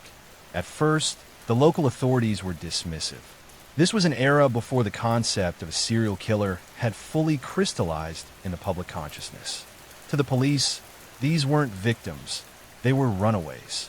They were rebellious teens heading to California or hitchhiking to a concert. The pleas of frantic parents were met with bureaucratic shrugs.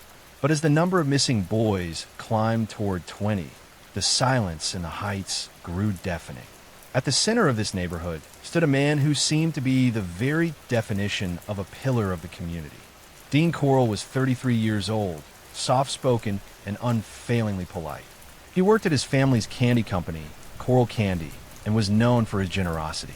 He was the man who always had a smile for the local kids, often handing out free pralines and chocolates. They called him the Candy Man.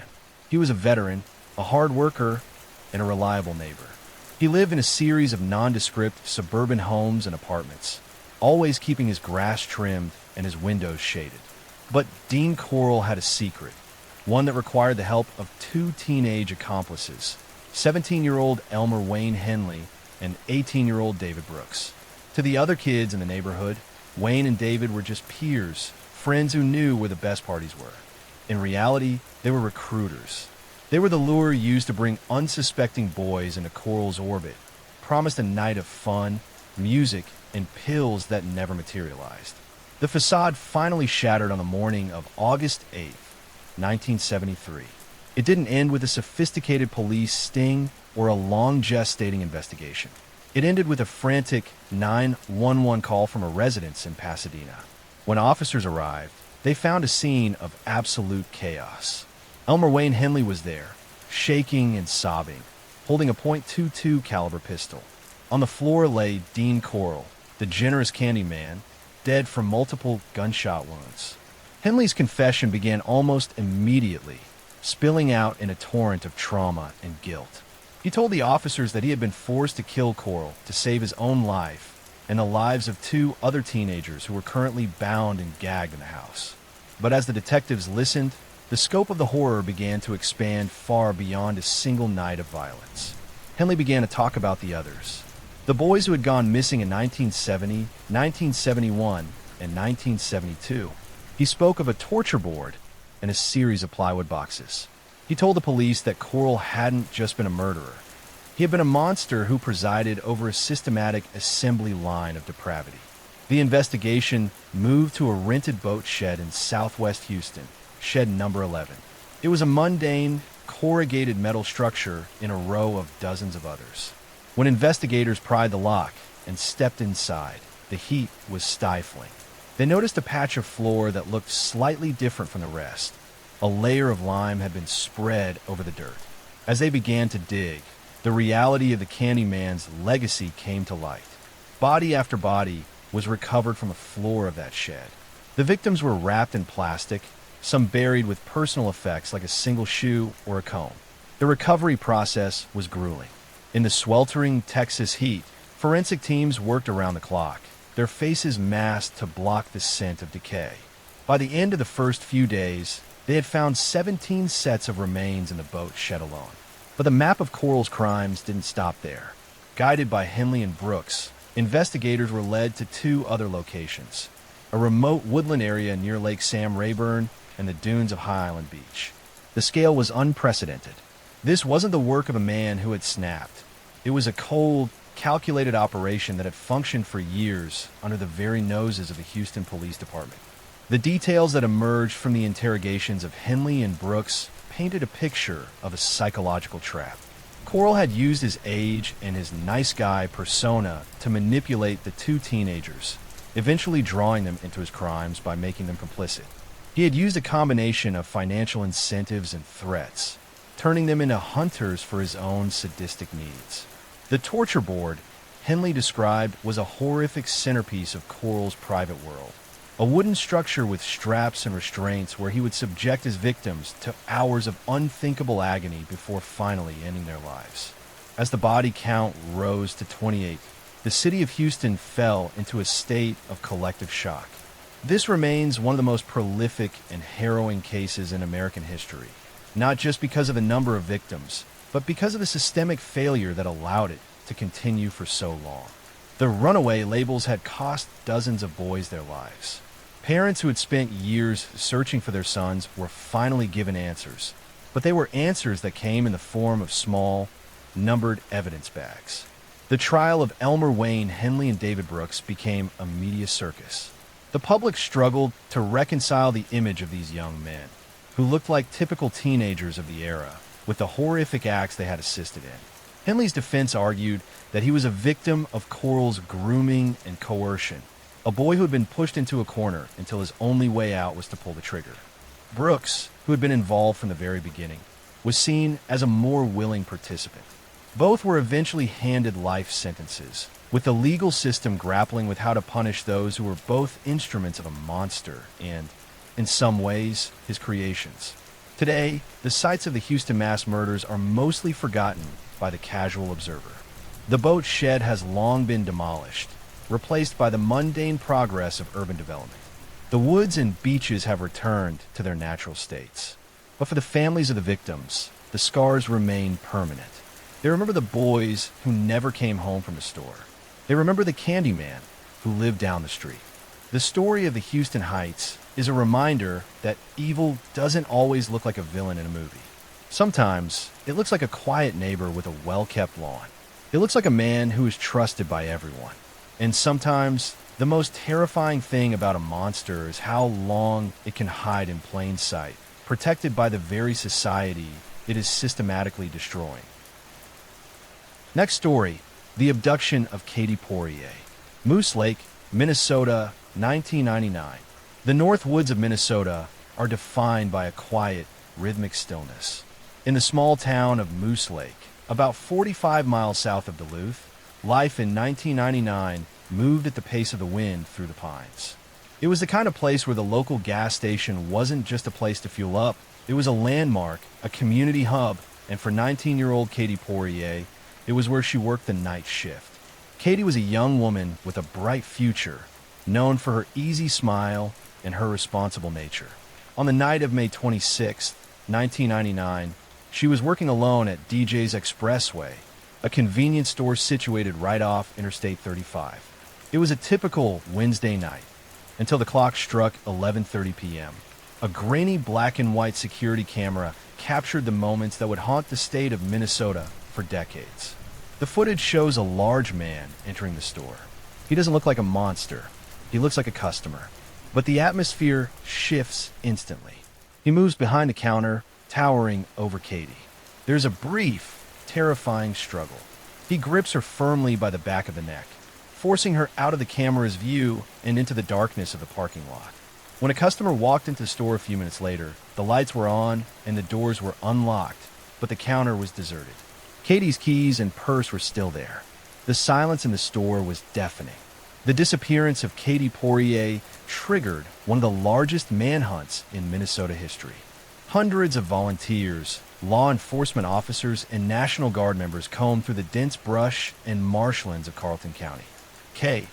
9 units and helicopters searched from the ground and sky, But the North Woods are vast, and the trail was cold. As the community held candlelight vigils, investigators focused on the grainy image of the man in the video. He was burly, wearing a baseball cap, and possessed a chilling level of confidence. The breakthrough came not from the woods, but from a tip. A man named Donald Blom, a 50-year-old father and log home builder from Richfield, became the primary person of interest. Blom was not a stranger to the legal system. He had a history of violence and predatory behavior that stretched back years, yet he had remained under the radar of the Moose Lake community. When investigators looked into Blom, they found a man who lived a double life, a family man by day, and a predator who frequented the very roads Katie traveled by night. The investigation led police to Blom's vacation property in Gein, Minnesota, a remote area further north. It was there, amidst the beauty of the wilderness, that the grim reality of Katie's fate began to surface. In a fire pit on the property, forensic teams discovered charred bone fragments and a single tooth. Through DNA testing and dental records, the unthinkable was confirmed. Katie Poirier was never coming home. The legal proceedings that followed were grueling. Blom initially denied any involvement, weaving a web of lies and deflecting blame. However, the evidence against him was overwhelming. Beyond the physical evidence at his property, investigators found that Blom had been in the Moose Lake area at the time of the abduction. The man on the grainy security footage, despite the low quality, matched Blom's physical stature and mannerisms perfectly. During the trial, the prosecution painted a picture of a calculated, opportunistic predator. They argued that Blom had seen Katie at the store before and had waited for the right moment, a moment of vulnerability when she was alone on the night shift. The defense attempted to sow doubt regarding the DNA evidence and the identification from the video, but the jury saw through the smoke screens. In the year 2000, Donald Blom was found guilty of first-degree murder. He was sentenced to life in prison without the possibility of parole. While the verdict provided a sense of legal justice, it could not fill the void left in the Poirier family or the Moose Lake community. The legacy of Katie Poirier, however, extends far beyond the tragedy of her death.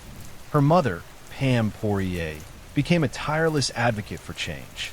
She channeled her grief into action, pushing for Katie's Law, which aimed to tighten oversight on repeat offenders and improve the way law enforcement tracks predatory individuals. Her efforts led to significant legislative changes in Minnesota, ensuring that the gaps in the system that allowed someone like Blom to remain free were addressed. The convenience store where Katie was taken was eventually torn down, replaced by a memorial park. It stands as a place of reflection, a quiet corner of the world where people can remember the girl with the bright smile. Next story, The Great Escape from Alcatraz. San Francisco, California, 1962. The Pacific fog rolls over the San Francisco Bay like a heavy shroud, cold and unrelenting. In the center of that churning water sits a slab of sandstone and concrete known as the Rock. For decades, Alcatraz was the end of the line, the final stop for the men the rest of the prison system couldn't hold. It was designed to be inescapable, a psychological and physical fortress where the spirit was meant to break long before the body did. But in the early hours of June 12, 1962, the impossible happened. During the morning head count, 3 men didn't stand at their bars. In their place were 3 incredibly lifelike dummy heads, fashioned from soap, toilet paper, and real human hair, staring blankly at the ceiling while the men who created them were miles away. Or at the bottom of the SETO understand how anyone could even dream of leaving the Rock. You have to look at the man behind the plan, Frank Morris. Morris was highly intelligent, reportedly possessing an IQ in the top 2% of the population. He was a career criminal, a ghost in the system who had spent his life drifting in and out of institutions. He wasn't a man of brute force. He was a man of observation. When he arrived at Alcatraz in 1960, he didn't see a cage. He saw a puzzle. Joining him were brothers John and Clarence Anglin. The Anglins were inseparable, a duo of bank robbers from Georgia who were expert swimmers. having grown up diving into the frigid waters of Lake Michigan. They were resourceful, patient, and deeply motivated. Along with a fourth man, Alan West, they began the most ambitious engineering project in the history of American incarceration. The plan was born from a simple observation. The concrete in Alcatraz was old. Decades of salt air and moisture had compromised the integrity of the walls. Behind the rows of cells in B block sat an unguarded utility corridor, a narrow alleyway filled with pipes and shadows. If they could get into that corridor, they could climb to the roof. For 6 months, the group worked in shifts. Their primary tools? Sharpened spoons stolen from the mess hall and a makeshift drill powered by a vacuum cleaner motor. They weren't just digging. They were performing a delicate operation. They spent hours every night chipping away at the moisture-damaged concrete around the ventilation ducts in their cells. To mask the sound of the grinding metal, Morris would play his accordion during the prison's music hour, the squeeze box wailing to drown out the sound of the wall crumbling behind his beat. As they removed the concrete, they hid the debris in their clothing, discarding it during their walks in the exercise yard. To hide the growing holes in their walls, they crafted elaborate false segments out of painted cardboard and binders. From the perspective of a guard walking the tier, everything looked perfectly normal, but getting out of the cell was only the first hurdle. The real challenge was the water. The San Francisco Bay is a death trap. Currents that can pull a ship off course and temperatures so low that the body begins to shut down within minutes. They needed a boat. Using over 50 stolen raincoats, the men began constructing a 6-foot by 14-foot rubber raft. They used contact cement stolen from the prison glove shop to seal the seams and used the heat from the steam pipes in the utility corridor to vulcanize the rubber. They even built wooden paddles and a concertina, a small musical instrument, to act as a bellows to inflate the craft. It was a feat of engineering that would have been impressive in a professional workshop, let alone a secret crawl space to ensure they weren't missed during the night. They created the decoy heads. Using a mixture of soap, toothpaste, and concrete dust, they sculpted faces. They visited the prison barbershop and gathered discarded hair to glue onto the scalps. When placed under the blankets, the effect was chillingly realistic that on the night of June 11th, 1962, the plan was set in motion. After the lights went out, the men moved.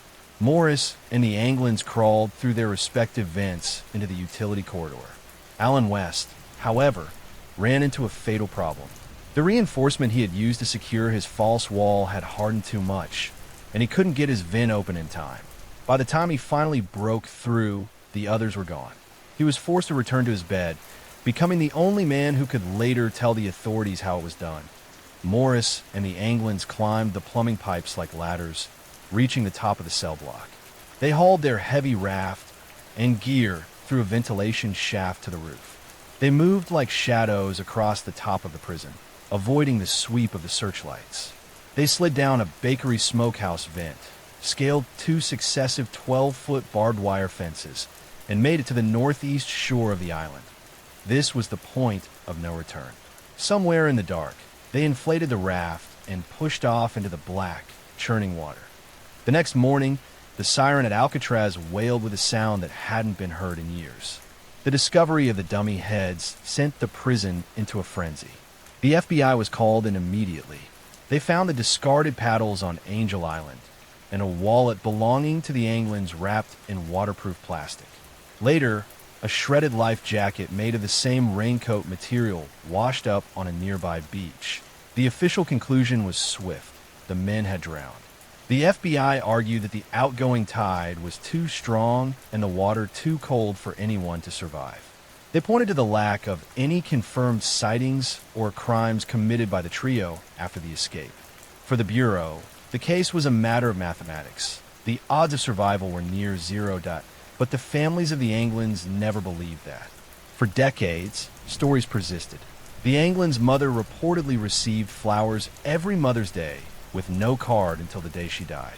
2 tall, mysterious women in heavy veils were seen at her funeral, leading some to believe the brothers had attended in disguise. In 2013, the San Francisco Police Department received a letter purportedly written by John Anglin. The writer claimed that they had all survived that night, but barely. He claimed Frank Morris died in 2008 and Clarence in 2011. He offered to surrender in exchange for medical treatment for his cancer, but the FBI's forensic analysis of the letter remained inconclusive. Perhaps the most compelling piece of evidence surfaced in 2015, a photograph taken in Brazil in 1975. It showed two men standing by a roadside, wearing sunglasses, looking remarkably like older versions of John and Clarence England. Facial recognition experts who analyzed the photo stated that the physical characteristics matched the brothers with a high degree of probability. The FBI officially closed its file in 1979, handing the case over to the U.S. Marshals, who keep the warrant active to this day. They will continue to search until the men are proven dead or reach the age of 100, whether they succumb to the icy depths of the bay or found a new life in the jungles of South America. The 1962 escape remains the ultimate mystery of American folklore. Alcatraz closed its doors as a prison just a year after the escape. Some say it was due to the high operating costs, but others believe the legend of Frank Morris and the Anglin brothers had already rendered the island obsolete. You can't have a rock if someone has already proven it can be broken. Next story, the Mignonette case. South Atlantic Ocean, 1884. The ocean has a way of stripping a person down to their most primal instincts. Beyond the sight of land, there is no law, no social standing, and no witnesses, only the horizon and the crushing weight of survival. In the summer of 1884, four men found themselves trapped in a scenario that sounds like a haunting thought experiment. A case that would eventually force the highest courts in England to decide whether the act of murder can ever be justified by the necessity of staying alive. Our story begins with a luxury purchase. An Australian lawyer named John Henry Wan had bought a 52-foot sailing yacht called the Mignonette. It was a beautiful vessel, but it was small, far too small for a 16,000-mile journey from Essex, England, to Sydney, Australia. Because the boat was not designed for such a long haul, Want needed a seasoned crew who were brave, or perhaps desperate, enough to sail her across the world. He hired Tom Dudley as the captain. Dudley was a man of impeccable reputation, a veteran sailor known for his competence and his devotion to his family. Joining him was Edwin Stevens, the mate, and Edmund Brooks, a seasoned sailor. The fourth member of the crew was a 19-year-old orphan named Richard Parker. Parker was not a career sailor. He was a cabin boy, a youth looking for adventure, hoping that a trip to Australia would be the making of him. The Mignonette set sail from Southampton on May 19, 1884. For the first few weeks, the journey was uneventful. But the South Atlantic is unpredictable. On July 5th, about 1,600 miles northwest of the Cape of Good Hope, a massive wave struck the yacht. The vessel, built for leisure rather than the violence of the open sea, didn't stand a chance. The bulwarks were smashed, and the hull began to fill with water. Dudley realized instantly that the ship was lost. He ordered the men into the only life-saving craft they had, a 13-foot open dinghy made of fragile wood. They escaped with almost nothing. There was no time to gather a proper stockpile of water or food. As the Mignonette vanished beneath the waves, the four men were left in a tiny boat in the middle of a vast, empty wilderness. Their entire inventory consisted of 2 one-pound tins of turnips and no fresh water. For the first 2 days, they ate nothing. On the third day, they opened the first tin of turnips. It had to last them. On the fourth day, they managed to catch a small turtle. This was a godsend. They ate the meat and even consumed the bones, but the most precious part was the blood, which provided a few sips of moisture. However, the turtle was small. By the 12th day, the turtle was gone, and the second tin of turnips had been consumed. The days began to bleed into one another. The heat of the sun during the day was agonizing, followed by the bone-chilling cold of the nights. Dehydration is a horrific way to die. The tongue swells, the skin cracks, and the mind begins to fracture into hallucinations. In their desperation, some of the men began to drink their own urine. Young Richard Parker, the most inexperienced and perhaps the most desperate, did what every veteran sailor knows is a death sentence. He drank seawater. The salt in the water accelerated his decline. Within days, Parker was lying in the bottom of the boat, drifting in and out of consciousness, his body ravaged by salt poisoning. He was dying, and he was the weakest among them. By day 18, they had been without food for a week and without water for 5 days. Captain Dudley, ever the pragmatic leader, brought up a topic that has haunted maritime history for centuries: the custom of the sea. This was an unwritten, grisly tradition among sailors that in a shipwreck, if all were facing certain death, one person should be sacrificed so that the others might live. It was usually decided by drawing lots. Dudley suggested they draw lots to see who should die. Brooks, however, refused. He wanted no part in a pact of blood. Stevens was hesitant, but as the hours passed and the prospect of death became an absolute certainty, his resolve began to crumble. On the 19th day, Dudley suggested it again. He looked at the dying boy, Richard Parker. Parker was unconscious. He had no family to provide for, and he was likely to die within hours anyway. Dudley's logic was cold. If Parker died naturally, his blood would clot and his meat would be useless. If they killed him now, they could use his blood to save their own lives. On the 20th day, the silence of the ocean was broken. Dudley walked over to the boy. He offered a brief prayer, asking for forgiveness for what they were about to do and for the salvation of their souls. He then told Stevens to hold the boy's legs. Dudley leaned over, whispered, "Richard, your hour has come," and drove a penknife into the boy's jugular vein. Parker never woke up. For the next 4 days, the 3 remaining men fed on the body of the cabin boy. They drank his blood to quench their thirst and ate his flesh to stave off starvation. Brooks, despite his initial protests, joined in. When you're starving to death, morality often becomes a luxury you can no longer afford. On the 24th day, a sail appeared on the horizon. It was a German bark called the Montezuma.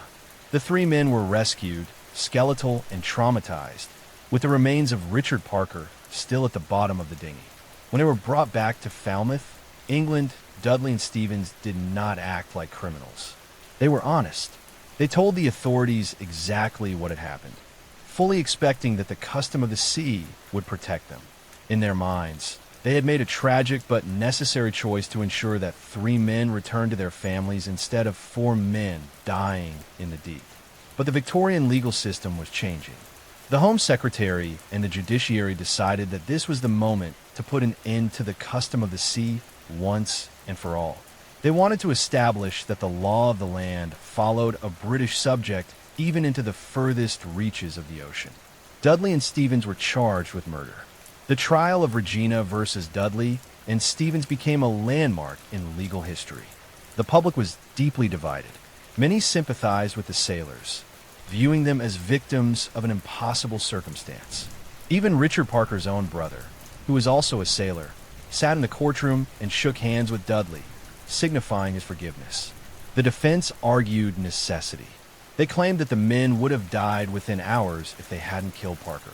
But the Chief Justice, Lord Coleridge, was unmoved. In a famous ruling, he stated that there is no objective standard that can measure the value of one life against another. If necessity were a legal defense for murder, he argued, it would become a legal cloak for unbridled passion and atrocious crime. He famously asked, who is to be the judge of this necessity? By what measure is the comparative value of lives to be measured? Is it to be strength or intellect or what? The jury found them guilty. Dudley and Stevens were sentenced to death. However, recognizing the extreme hardship they had endured, the Crown later commuted their sentence to just 6 months in prison. Dudley never quite recovered. Even after his release, he was haunted by the memory of the boy in the boat. He eventually moved to Australia, the very place the mignonette was supposed to take him, but he lived the rest of his life in the shadow of that 20th day at sea. Next story, the Chipping Campden Mystery. England, 1892.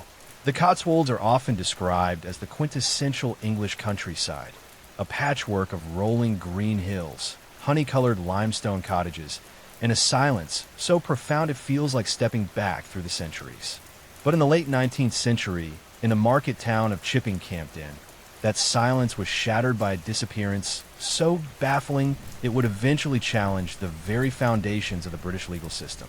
This is not just a story of a missing person. It is a story of how a single confession can construct a reality that doesn't exist, and how the law can sometimes be blind to the most obvious of truths. Our story begins on a late summer afternoon, August 16th, 1892. William Harrison was 70 years old, a man of routine and responsibility. He served as the land steward to Lady Campden, a position of significant trust that involved collecting rents from the various tenants scattered across the sprawling estate. At around 3 o'clock that afternoon, William set out on foot from his home in Chipping-Campden toward the nearby village of Charingworth. It was a walk he had done hundreds of times before, a 3-mile trek to collect the seasonal dues.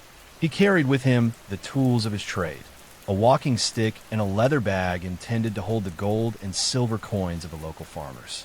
By the time the sun began to dip below the horizon, William's wife, Alice, started to feel the first prickle of unease. William was a man of Victorian clockwork. If he said he would be home for supper, he was home for supper. As the evening turned to night and the shadows stretched across the cobblestones, the unease turned to genuine alarm. At 9 o'clock, Alice sent their servant, a young man named John Perry, to meet William on the road and see what was causing the delay. John Perry vanished into the darkness of the country lanes. Hour after hour passed. Alice sat by the window, listening for the sound of boots on the gravel or the click of the garden gate. Neither her husband nor her servant returned.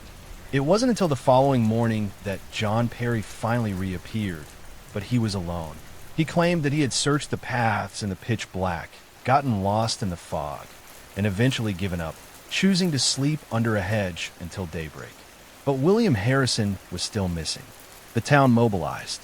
A search party was formed, retracing William's likely route through the fields and woods. For hours, they found nothing but the peaceful indifference of the landscape. That changed when they reached a thicket near a local landmark known as the Ebrington Firs. There, lying in the dirt, they found a hat. It wasn't just discarded. It had been hacked with a sharp instrument, likely a sword or a heavy knife. Nearby, they found a blood-stained neckband and a comb, both identified as belonging to William Harrison. The discovery sent a shockwave through the community. There was no body, no sign of a struggle in the grass, and no tracks of a carriage or horse that might have carried a victim away. There was only the mutilated clothing and the chilling implication of violence. Suspicion immediately fell on the last person to see the movement of the household, John Perry. His excuse for being gone all night was thin. His demeanor was nervous, and as the steward's servant, he knew exactly when William would be carrying a large sum of rent money. The local magistrate, a man named Sir Nathaniel Stevens, didn't need much convincing.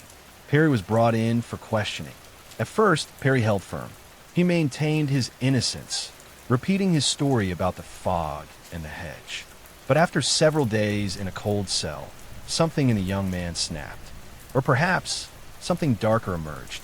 He told the magistrate that he wanted to confess, but not just to a simple robbery. He claimed that he hadn't acted alone. In a chilling statement that would seal the fate of his own family, John Perry accused his mother, Joan, and his brother, Richard. He painted a picture of a family consumed by greed. He claimed his mother was a witch who had put a spell on him to help her commit the crime, and that his brother Richard was the muscle. According to John, they had waylaid William Harrison on the road, strangled him, robbed him of the rent money, and then Richard had carried the body away to throw it into the Great Sink, a local term for a deep, flooded marshland or a well. The town was horrified. Joan and Richard Perry were immediately arrested. They protested their innocence with a desperation that bordered on frenzy, but the word of a son and brother carried a weight that no denial could lift. Despite the fact that no body had been found, and despite the fact that the Great Sink was searched and found empty, the legal machinery of the 17th century began to grind. The Perrys were brought to trial. The evidence was flimsy at best, built almost entirely on John's confession and the bloodied hat found in the woods. However, The climate of the time was one of superstition and a harsh, often reactionary justice. The judge, Sir Christopher Turner, was initially hesitant to preside over a murder trial without a corpse, a principle known as corpus delicti, but the pressure from the community and the graphic nature of John's confession proved too much. In a tragic twist of psychological horror, John Perry began to recant his story while in prison, claiming he was mad when he said those things. But it was too late. The law had its victims. In 1691, the three Perrys, Mother Joan and brothers Richard and John, were taken to the top of Broadway Hill, overlooking the very landscape where William Harrison had disappeared. Joan was executed first, labeled a witch and a mastermind. Richard followed, loudly proclaiming his innocence to the very end, pleading with his brother to tell the truth. Finally, it was John's turn. As he stood on the gallows, he looked out over the crowd and said, "I know not what has become of my master, but you may hereafter possibly hear." The trapdoors fell. The Perry family was wiped out. The case was closed, the murderers punished, and the town of Chippingcampden tried to return to its quiet, honey-colored life. 2 years passed. In 1694, a ghost appeared in Chippingcampden. A man, gaunt, weathered, and looking much older than his 72 years, limped into town. He walked toward the Harrison residence. The neighbors stared, some crossing themselves, thinking they were seeing a spirit. But the man was very much flesh and bone. It was William Harrison. The town was thrown into a state of absolute disbelief. The man they had executed 3 people for murdering had just walked home for dinner. William Harrison's story was as fantastical as it was confusing. He claimed that on that August evening in 1892, he had been ambushed on the road, not by the Perrys, but by 3 mysterious horsemen. He said they had wounded him with a sword, accounting for the blood on his hat, stuffed him into a sack, and carried him away. He claimed he was taken to the coast, put on a ship, and sold into slavery to the Turks. He told a harrowing tale of spending 2 years in North Africa as a captive, eventually escaping on a Portuguese vessel and making his way back to England. The Campden Wonder, as it came to be known, remains one of the most debated mysteries in English history. Historians and criminologists have picked apart Harrison's story for centuries. Much of it doesn't hold up to scrutiny. Why would pirates or kidnappers snatch a 70-year-old land steward for the slave trade when younger, stronger men were available? Why was no rent money ever recovered? And why did Harrison's story contain geographical inconsistencies that seemed more like the plot of a contemporary adventure novel than a lived experience? Some believe William Harrison staged his own disappearance to escape debts or a fractured marriage, only returning when he thought the coast was clear, unaware that his absence had cost 3 lives. Others suggest he was indeed the victim of a robbery and suffered a mental breakdown or amnesia, wandering the country before his memory returned. But the most haunting part of the mystery isn't William Harrison's return, it's John Perry's confession. Why would a young man send his own mother and brother to the gallows for a crime that never happened? Modern psychologists point to the phenomenon of false confession, often triggered by intense interrogation, mental instability, or a misguided desire for attention. John Perry may have been a pathological liar who got caught in a web of his own making, realizing too late that the hangman's noose was real. The Chippingcampden mystery, or the Campden Wonder, changed the English legal system forever. It became the primary cautionary tale that led to the strict enforcement of the corpus delicti rule, the principle that no one should be convicted of murder unless a body is found, or there is forensic evidence so overwhelming that a death is certain. Today, the hills of the Cotswolds remain as silent and beautiful as they were in 1892. If you walk the path toward Charingworth, you might find yourself looking at the shadows in the thicket, wondering about the old man with the leather bag and the servant who spoke a lie that couldn't be unheard. The Perrys were victims of story, and William Harrison remains a man who took his secrets to the grave, leaving behind only a blood-stained hat and a legacy of legal reform born from a tragedy that never should have happened. Next story, the Jeffrey McDonald family murders. Fort Bragg, North Carolina, 1970. The early hours of February 17th, 1970, were draped in a heavy, cold rain that soaked the pine trees of Fort Bragg. On Castle Drive, a quiet residential row of duplexes housing military families, the world was asleep. But at 3:42 a.m., a frantic call cut through the silence of the base military police station. The voice on the other end belonged to Captain Jeffrey McDonald, a 30-year-old Green Beret surgeon. He sounded breathless, his words stumbling over one another as he pleaded for help. He told the dispatcher there had been a stabbing, multiple stabbings, and that people were dying. When the military police arrived at 544 Castle Drive, they found the front door locked, but a side utility door was swinging open. Stepping inside, the officers were met with a scene that looked like something out of a nightmare, a stark contrast to the clean, suburban exterior of the home.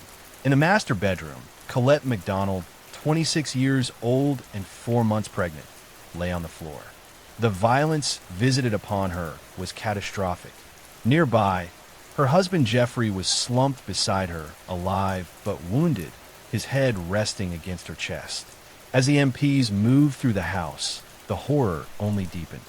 In the bedrooms down the hall, the couple's 2 daughters, 5-year-old Kimberly and 2-year-old Kristen, were found in their beds. They had not survived the night. The walls were stained, and in the master bedroom, the word pig had been scrawled in blood on the headboard of the bed, a chilling detail that immediately brought to mind the Manson family murders that had terrified the nation just 6 months prior. Jeffrey McDonald was rushed to the hospital with a collapsed lung and several puncture wounds. While he was being treated, he gave his first account of the night to investigators. He claimed he had been sleeping on the living room sofa because their youngest daughter had wetted the bed and was sleeping with Colette. According to Jeffrey, he was awakened by the screams of his wife and children. He said he opened his eyes to see 4 intruders standing over him, 3 men and a woman with long blonde hair, wearing a floppy hat and carrying a candle. He claimed the woman was chanting, "Acid is groovy, kill the pigs." He told investigators that he fought them off, using his pajama top as a shield against their knives and an ice pick. He said he was eventually overcome, losing consciousness in the hallway. When he woke up, he stumbled from room to room, finding his family devastated, attempting to perform CPR on his children and his wife before collapsing next to Colette and calling for help. At first, the Army investigators wanted to believe the prestigious surgeon. He was a Princeton-educated doctor, a captain in the Special Forces, and a grieving father. But as the forensic team began to process the small duplex, the physical evidence started to whisper a very different story than the one Jeffrey was telling. The living room, where Jeffrey claimed a life-or-death struggle against 4 armed intruders had occurred, was remarkably tidy. A coffee table had been knocked over on its side, but the stacks of magazines on top of it were still neatly aligned. A heavy plant remained upright. There was no blood on the floor where he said he had been stabbed. Furthermore, the pajama-top Jeffrey said he used to defend himself was found in the master bedroom, torn and bloodied. When investigators performed a fold-back analysis of the fabric, they found that the 48 small, circular holes in the garment were perfectly smooth, something that happens when a stationary object is punctured, not when a person is moving and thrashing in a fight. Even more troubling was the blood evidence. Each member of the McDonald family had a different blood type, a rare genetic coincidence that acted like a natural GPS for investigators. By tracking the drops and spatters, they could reconstruct the movements within the house. The trail suggested that the violence had begun in the master bedroom, moved to the children's rooms, and then back. Crucially, there was no blood from any intruders found anywhere in the home. The Army held an Article 32 hearing in 1970, which is essentially the military version of a grand jury. Jeffrey's defense team focused heavily on the woman in the floppy hat. A local woman named Helena Stokely, a known drug user in the area, fit the description perfectly. She had even made comments to friends that she might have been involved, though her stories changed every time she spoke. Ultimately, the investigating officer, Colonel Warren Rock, recommended that the charges against Jeffrey be dropped due to insufficient evidence and a botched initial investigation by the MPs. Jeffrey McDonald walked free. He left the Army, moved to California, and began a new life as an ER doctor.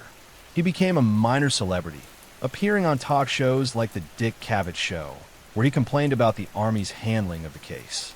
He seemed to be a man moving on, but he had left behind a father-in-law who was no longer convinced of his innocence. Freddie Kassab had initially been Jeffrey's fiercest defender. He had testified on Jeffrey's behalf during the military hearing. But after the case was closed, Freddie requested the transcripts of the investigation. He spent months obsessively reading through the thousands of pages of testimony and forensic reports. He noticed the same inconsistencies the investigators had: the lack of a struggle in the living room, the pajama top, and the blood trails. Freddie's grief turned into a cold, hard resolve. He began a years-long crusade to bring his son-in-law back to court. The legal battle was marathon-like, spanning nearly a decade. It went all the way to the Supreme Court twice regarding the right to a speedy trial. But eventually, the evidence was presented to a grand jury, and in 1979, 9 years after the murders, Jeffrey McDonald stood trial in a civilian court in Raleigh, North Carolina. The prosecution strategy was built on the meticulous recreation of the crime scene. They argued that the motive was a sudden, explosive loss of control. They suggested that Jeffrey, under the pressure of his demanding career and a simmering domestic frustration, had snapped when his youngest daughter wetted the bed. They posited that an argument with Colette escalated into a physical altercation, and when the children were caught in the crossfire, Jeffrey decided he had to eliminate all witnesses and stage a Manson-style home invasion to cover his tracks. One of the most damning moments of the trial involved the pajama top. Prosecutors demonstrated to the jury that if Jeffrey had been wearing the shirt while stabbing his wife, the holes in the fabric would align perfectly with the wounds on her body. They also pointed to the ice pick wounds. Colette and the children had been stabbed with both a knife and an ice pick. Investigators found an ice pick and a kitchen knife discarded in the backyard, wiped clean, but matching the wounds perfectly. They also found a piece of wood from a bed slat that had been used as a club. The defense leaned heavily on the intruder theory again. They brought Helena Stokely to the stand, but by then, her memories were so clouded by years of substance abuse that she testified she could not remember where she was on the night of the murders. The blonde in the floppy hat remained a ghost, a legend without a footprint. After 6 weeks of testimony, the jury deliberated for only 6 hours.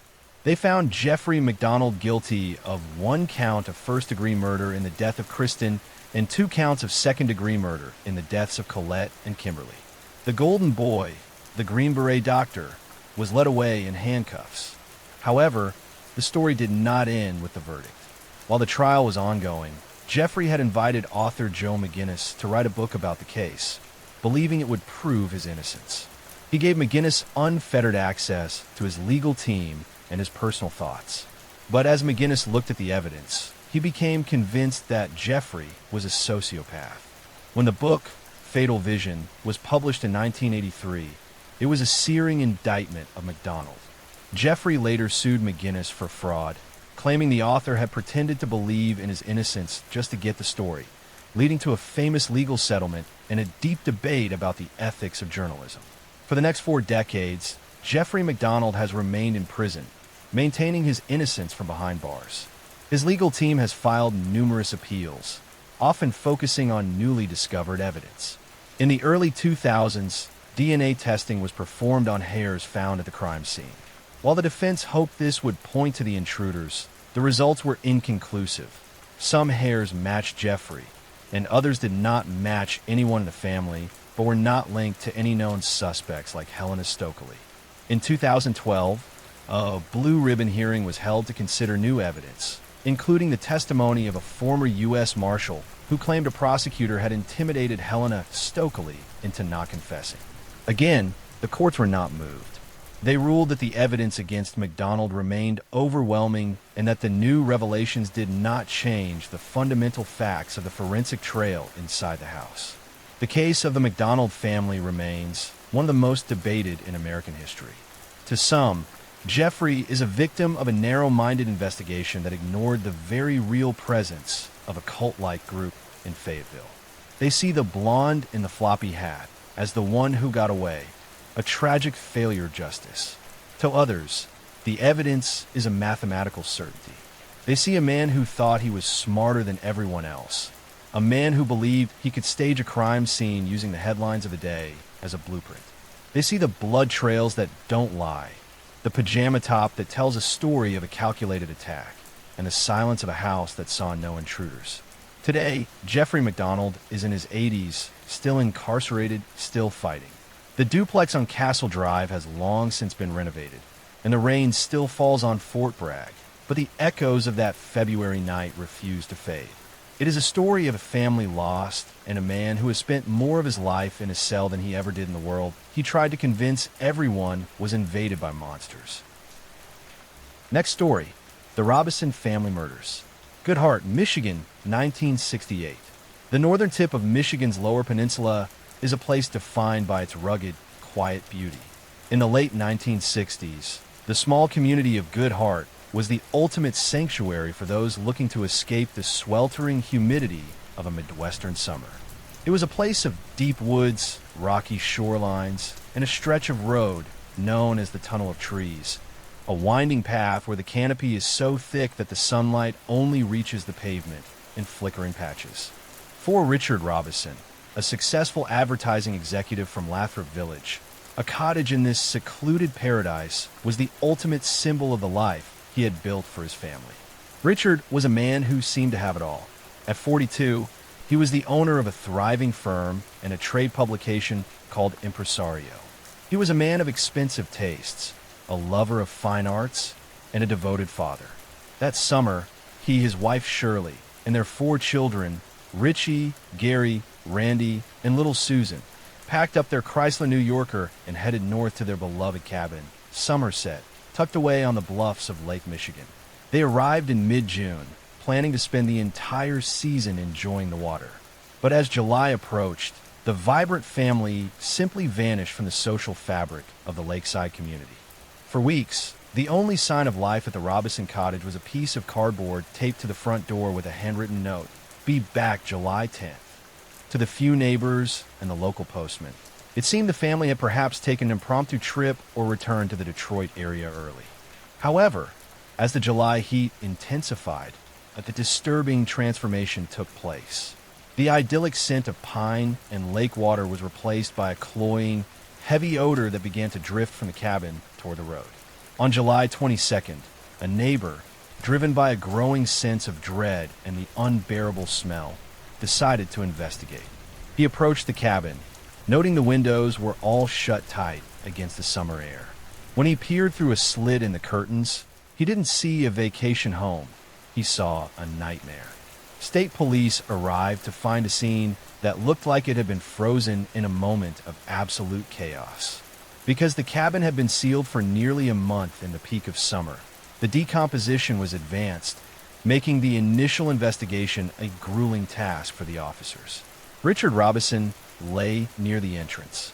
Shirley and the children were found in the various rooms, some still in their beds, others on the floor. The mechanics of the crime were chillingly precise. The killer had used 2 different weapons, a .22 caliber semi-automatic rifle and a .25 caliber handgun. Evidence suggested the perpetrator began the assault from outside, firing through a rear window before entering the home to finish the job. There were no signs of a struggle, no indication that the family saw it coming. They were executed in a place where they felt safest. As the investigators worked through the grim reality of the cottage, they began to look for a motive. This wasn't a robbery. Richard's wallet, filled with cash, was still in his pocket. There was no evidence of a break-in for the sake of theft. This was personal, or, at the very least, professional. The search for answers led police back to Detroit and the inner workings of Richard's business life. While Richard projected an image of effortless wealth, the reality behind the doors of his advertising firm was far more turbulent. He was known to be a demanding boss, sometimes eccentric, and increasingly paranoid in the months leading up to the murders. He had told associates he was involved in a secret business deal that would make him millions, claiming he was being watched by men in gray suits. Detectives soon centered their attention on a man named Joseph Scolaro III. Joe was Richard's right-hand man, the person entrusted to run the office while the Robinsons were away at the lake. He was young, ambitious, and, as police would soon discover, deeply enmeshed in a web of financial deception. When auditors went through the books of Richard's companies, they found a massive hole. Scolaro had been embezzling significant sums of money, tens of thousands of dollars, to fund a lifestyle he couldn't afford. Richard had recently discovered these discrepancies. On the very day the family was believed to have been killed, Richard had placed several phone calls to his office. He was angry. He was demanding answers. He told Joe he was coming back to deal with the situation. The timeline for the day of the murders, June 25th, became the focal point of the case. Joe Scolaro claimed he had spent the day at the office and running errands in the Detroit area, hundreds of miles away from Goodhart. However, his alibi began to crumble under scrutiny. Gas station attendants and acquaintances gave conflicting reports of his whereabouts. Most damningly, investigators found spent shell casings at a shooting range where Joe had practiced, casings that matched the unique markings of the ammunition found at the crime scene. Furthermore, Joe owned the exact types of weapons used in the murders, a .22 rifle and a .25 handgun. When police asked to see them, Joe claimed they had been stolen or lost. Despite the mounting circumstantial evidence, the case hit a wall. The advanced state of the bodies meant that the exact time of death was difficult to pinpoint to the hour, providing Joe with just enough gray area in his timeline to avoid immediate charges. The local prosecutor in Emmett County was hesitant to bring a case based entirely on circumstantial evidence and ballistics from a missing weapon, fearing a loss in court would prevent a future trial if more evidence surfaced. Years passed. The Robinson case became a dark legend in Michigan, a story told around campfires in the very woods where the family had sought peace. Joe Scolaro moved on, attempting to rebuild his life, though the shadow of the investigation never truly left him. In 1970, a new investigative team took over the case, fueled by the frustration of the Robinson relatives and the public. They dug deeper into the financial records and the ballistics. They were able to prove that the .22 rifle Joe once owned had been purchased at a store where the sales records were still intact. They also found that Joe had lied about his movements on that fateful June day, discovering he had rented a car that had clocked enough mileage to make the round trip to Goodhart and back. In early 1973, the pressure finally reached a breaking point. The prosecution was preparing to finally move forward with an indictment. They had compiled a massive file, convinced that while no single piece of evidence was a smoking gun, the sheer volume of coincidences surrounding Joe Scolaro was enough to secure a conviction. Word reached Joe that the net was finally closing. He was now a husband and a father himself, living in a suburban home far removed from the grisly scene at the Somerset cabin.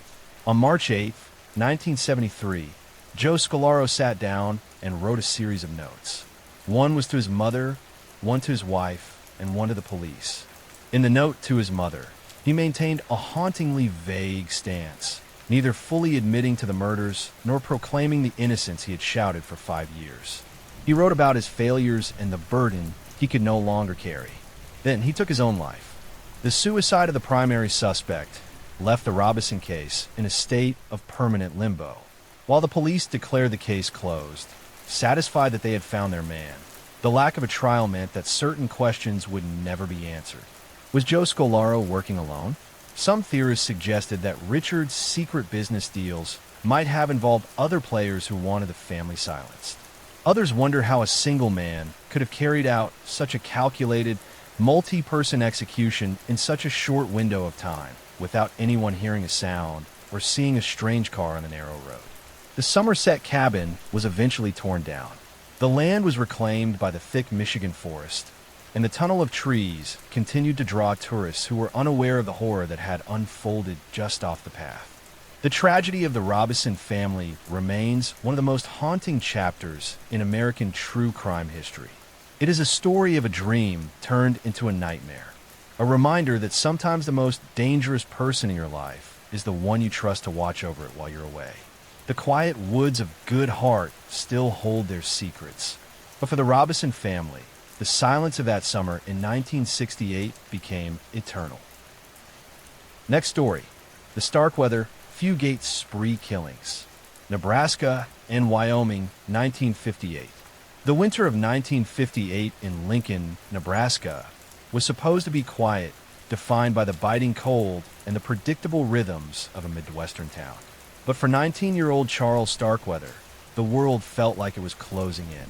He was a high school dropout working as a garbage collector, a young man who felt overlooked and belittled by society.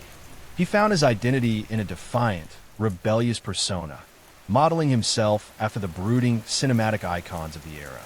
By his side was Carolyn Fugate, just 14 years old. Their relationship was a source of constant friction, particularly with Carol's family, who saw Charles as nothing but trouble. The fuse was lit long before the first life was taken.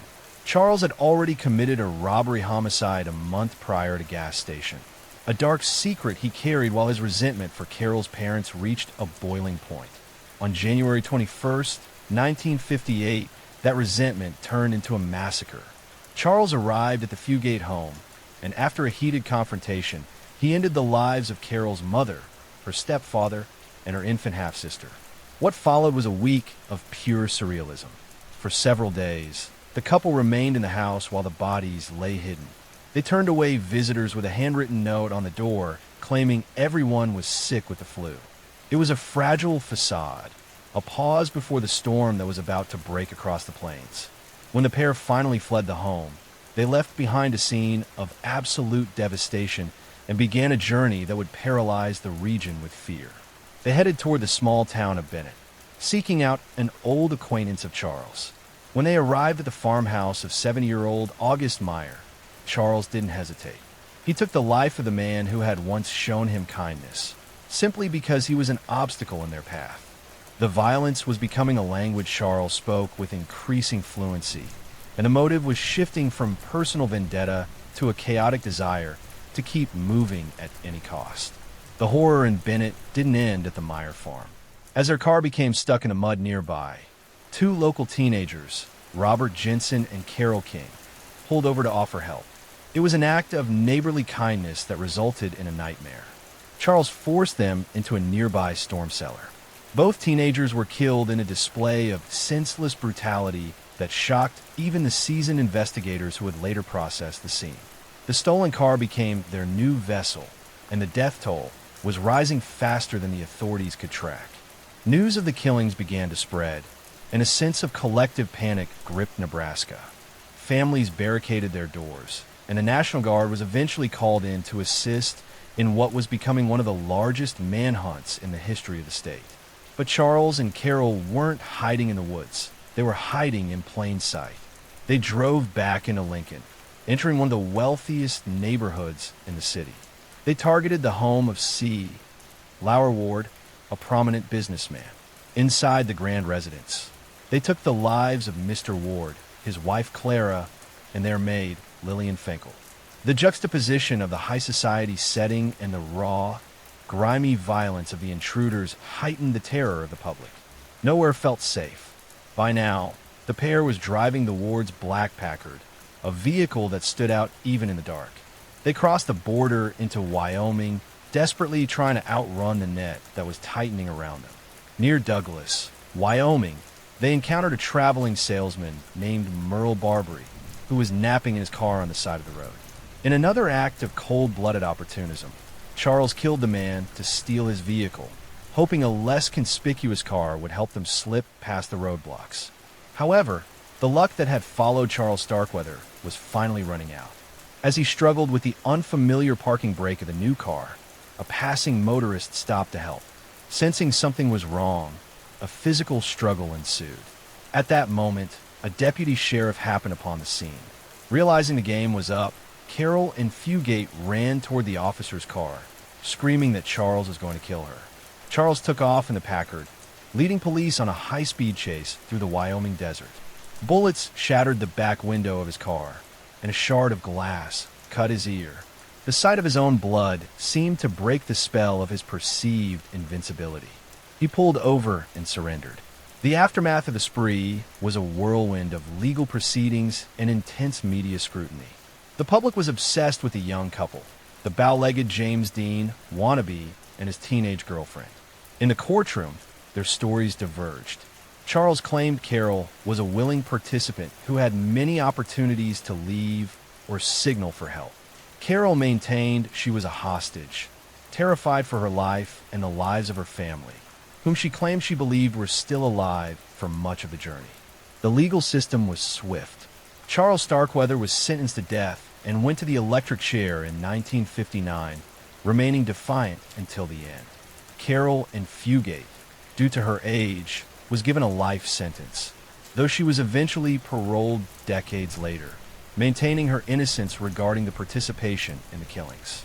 The case left a permanent scar on the American psyche, serving as a grim reminder of how quickly the quiet safety of the heartland could be shattered by a flash of aimless, nihilistic rage.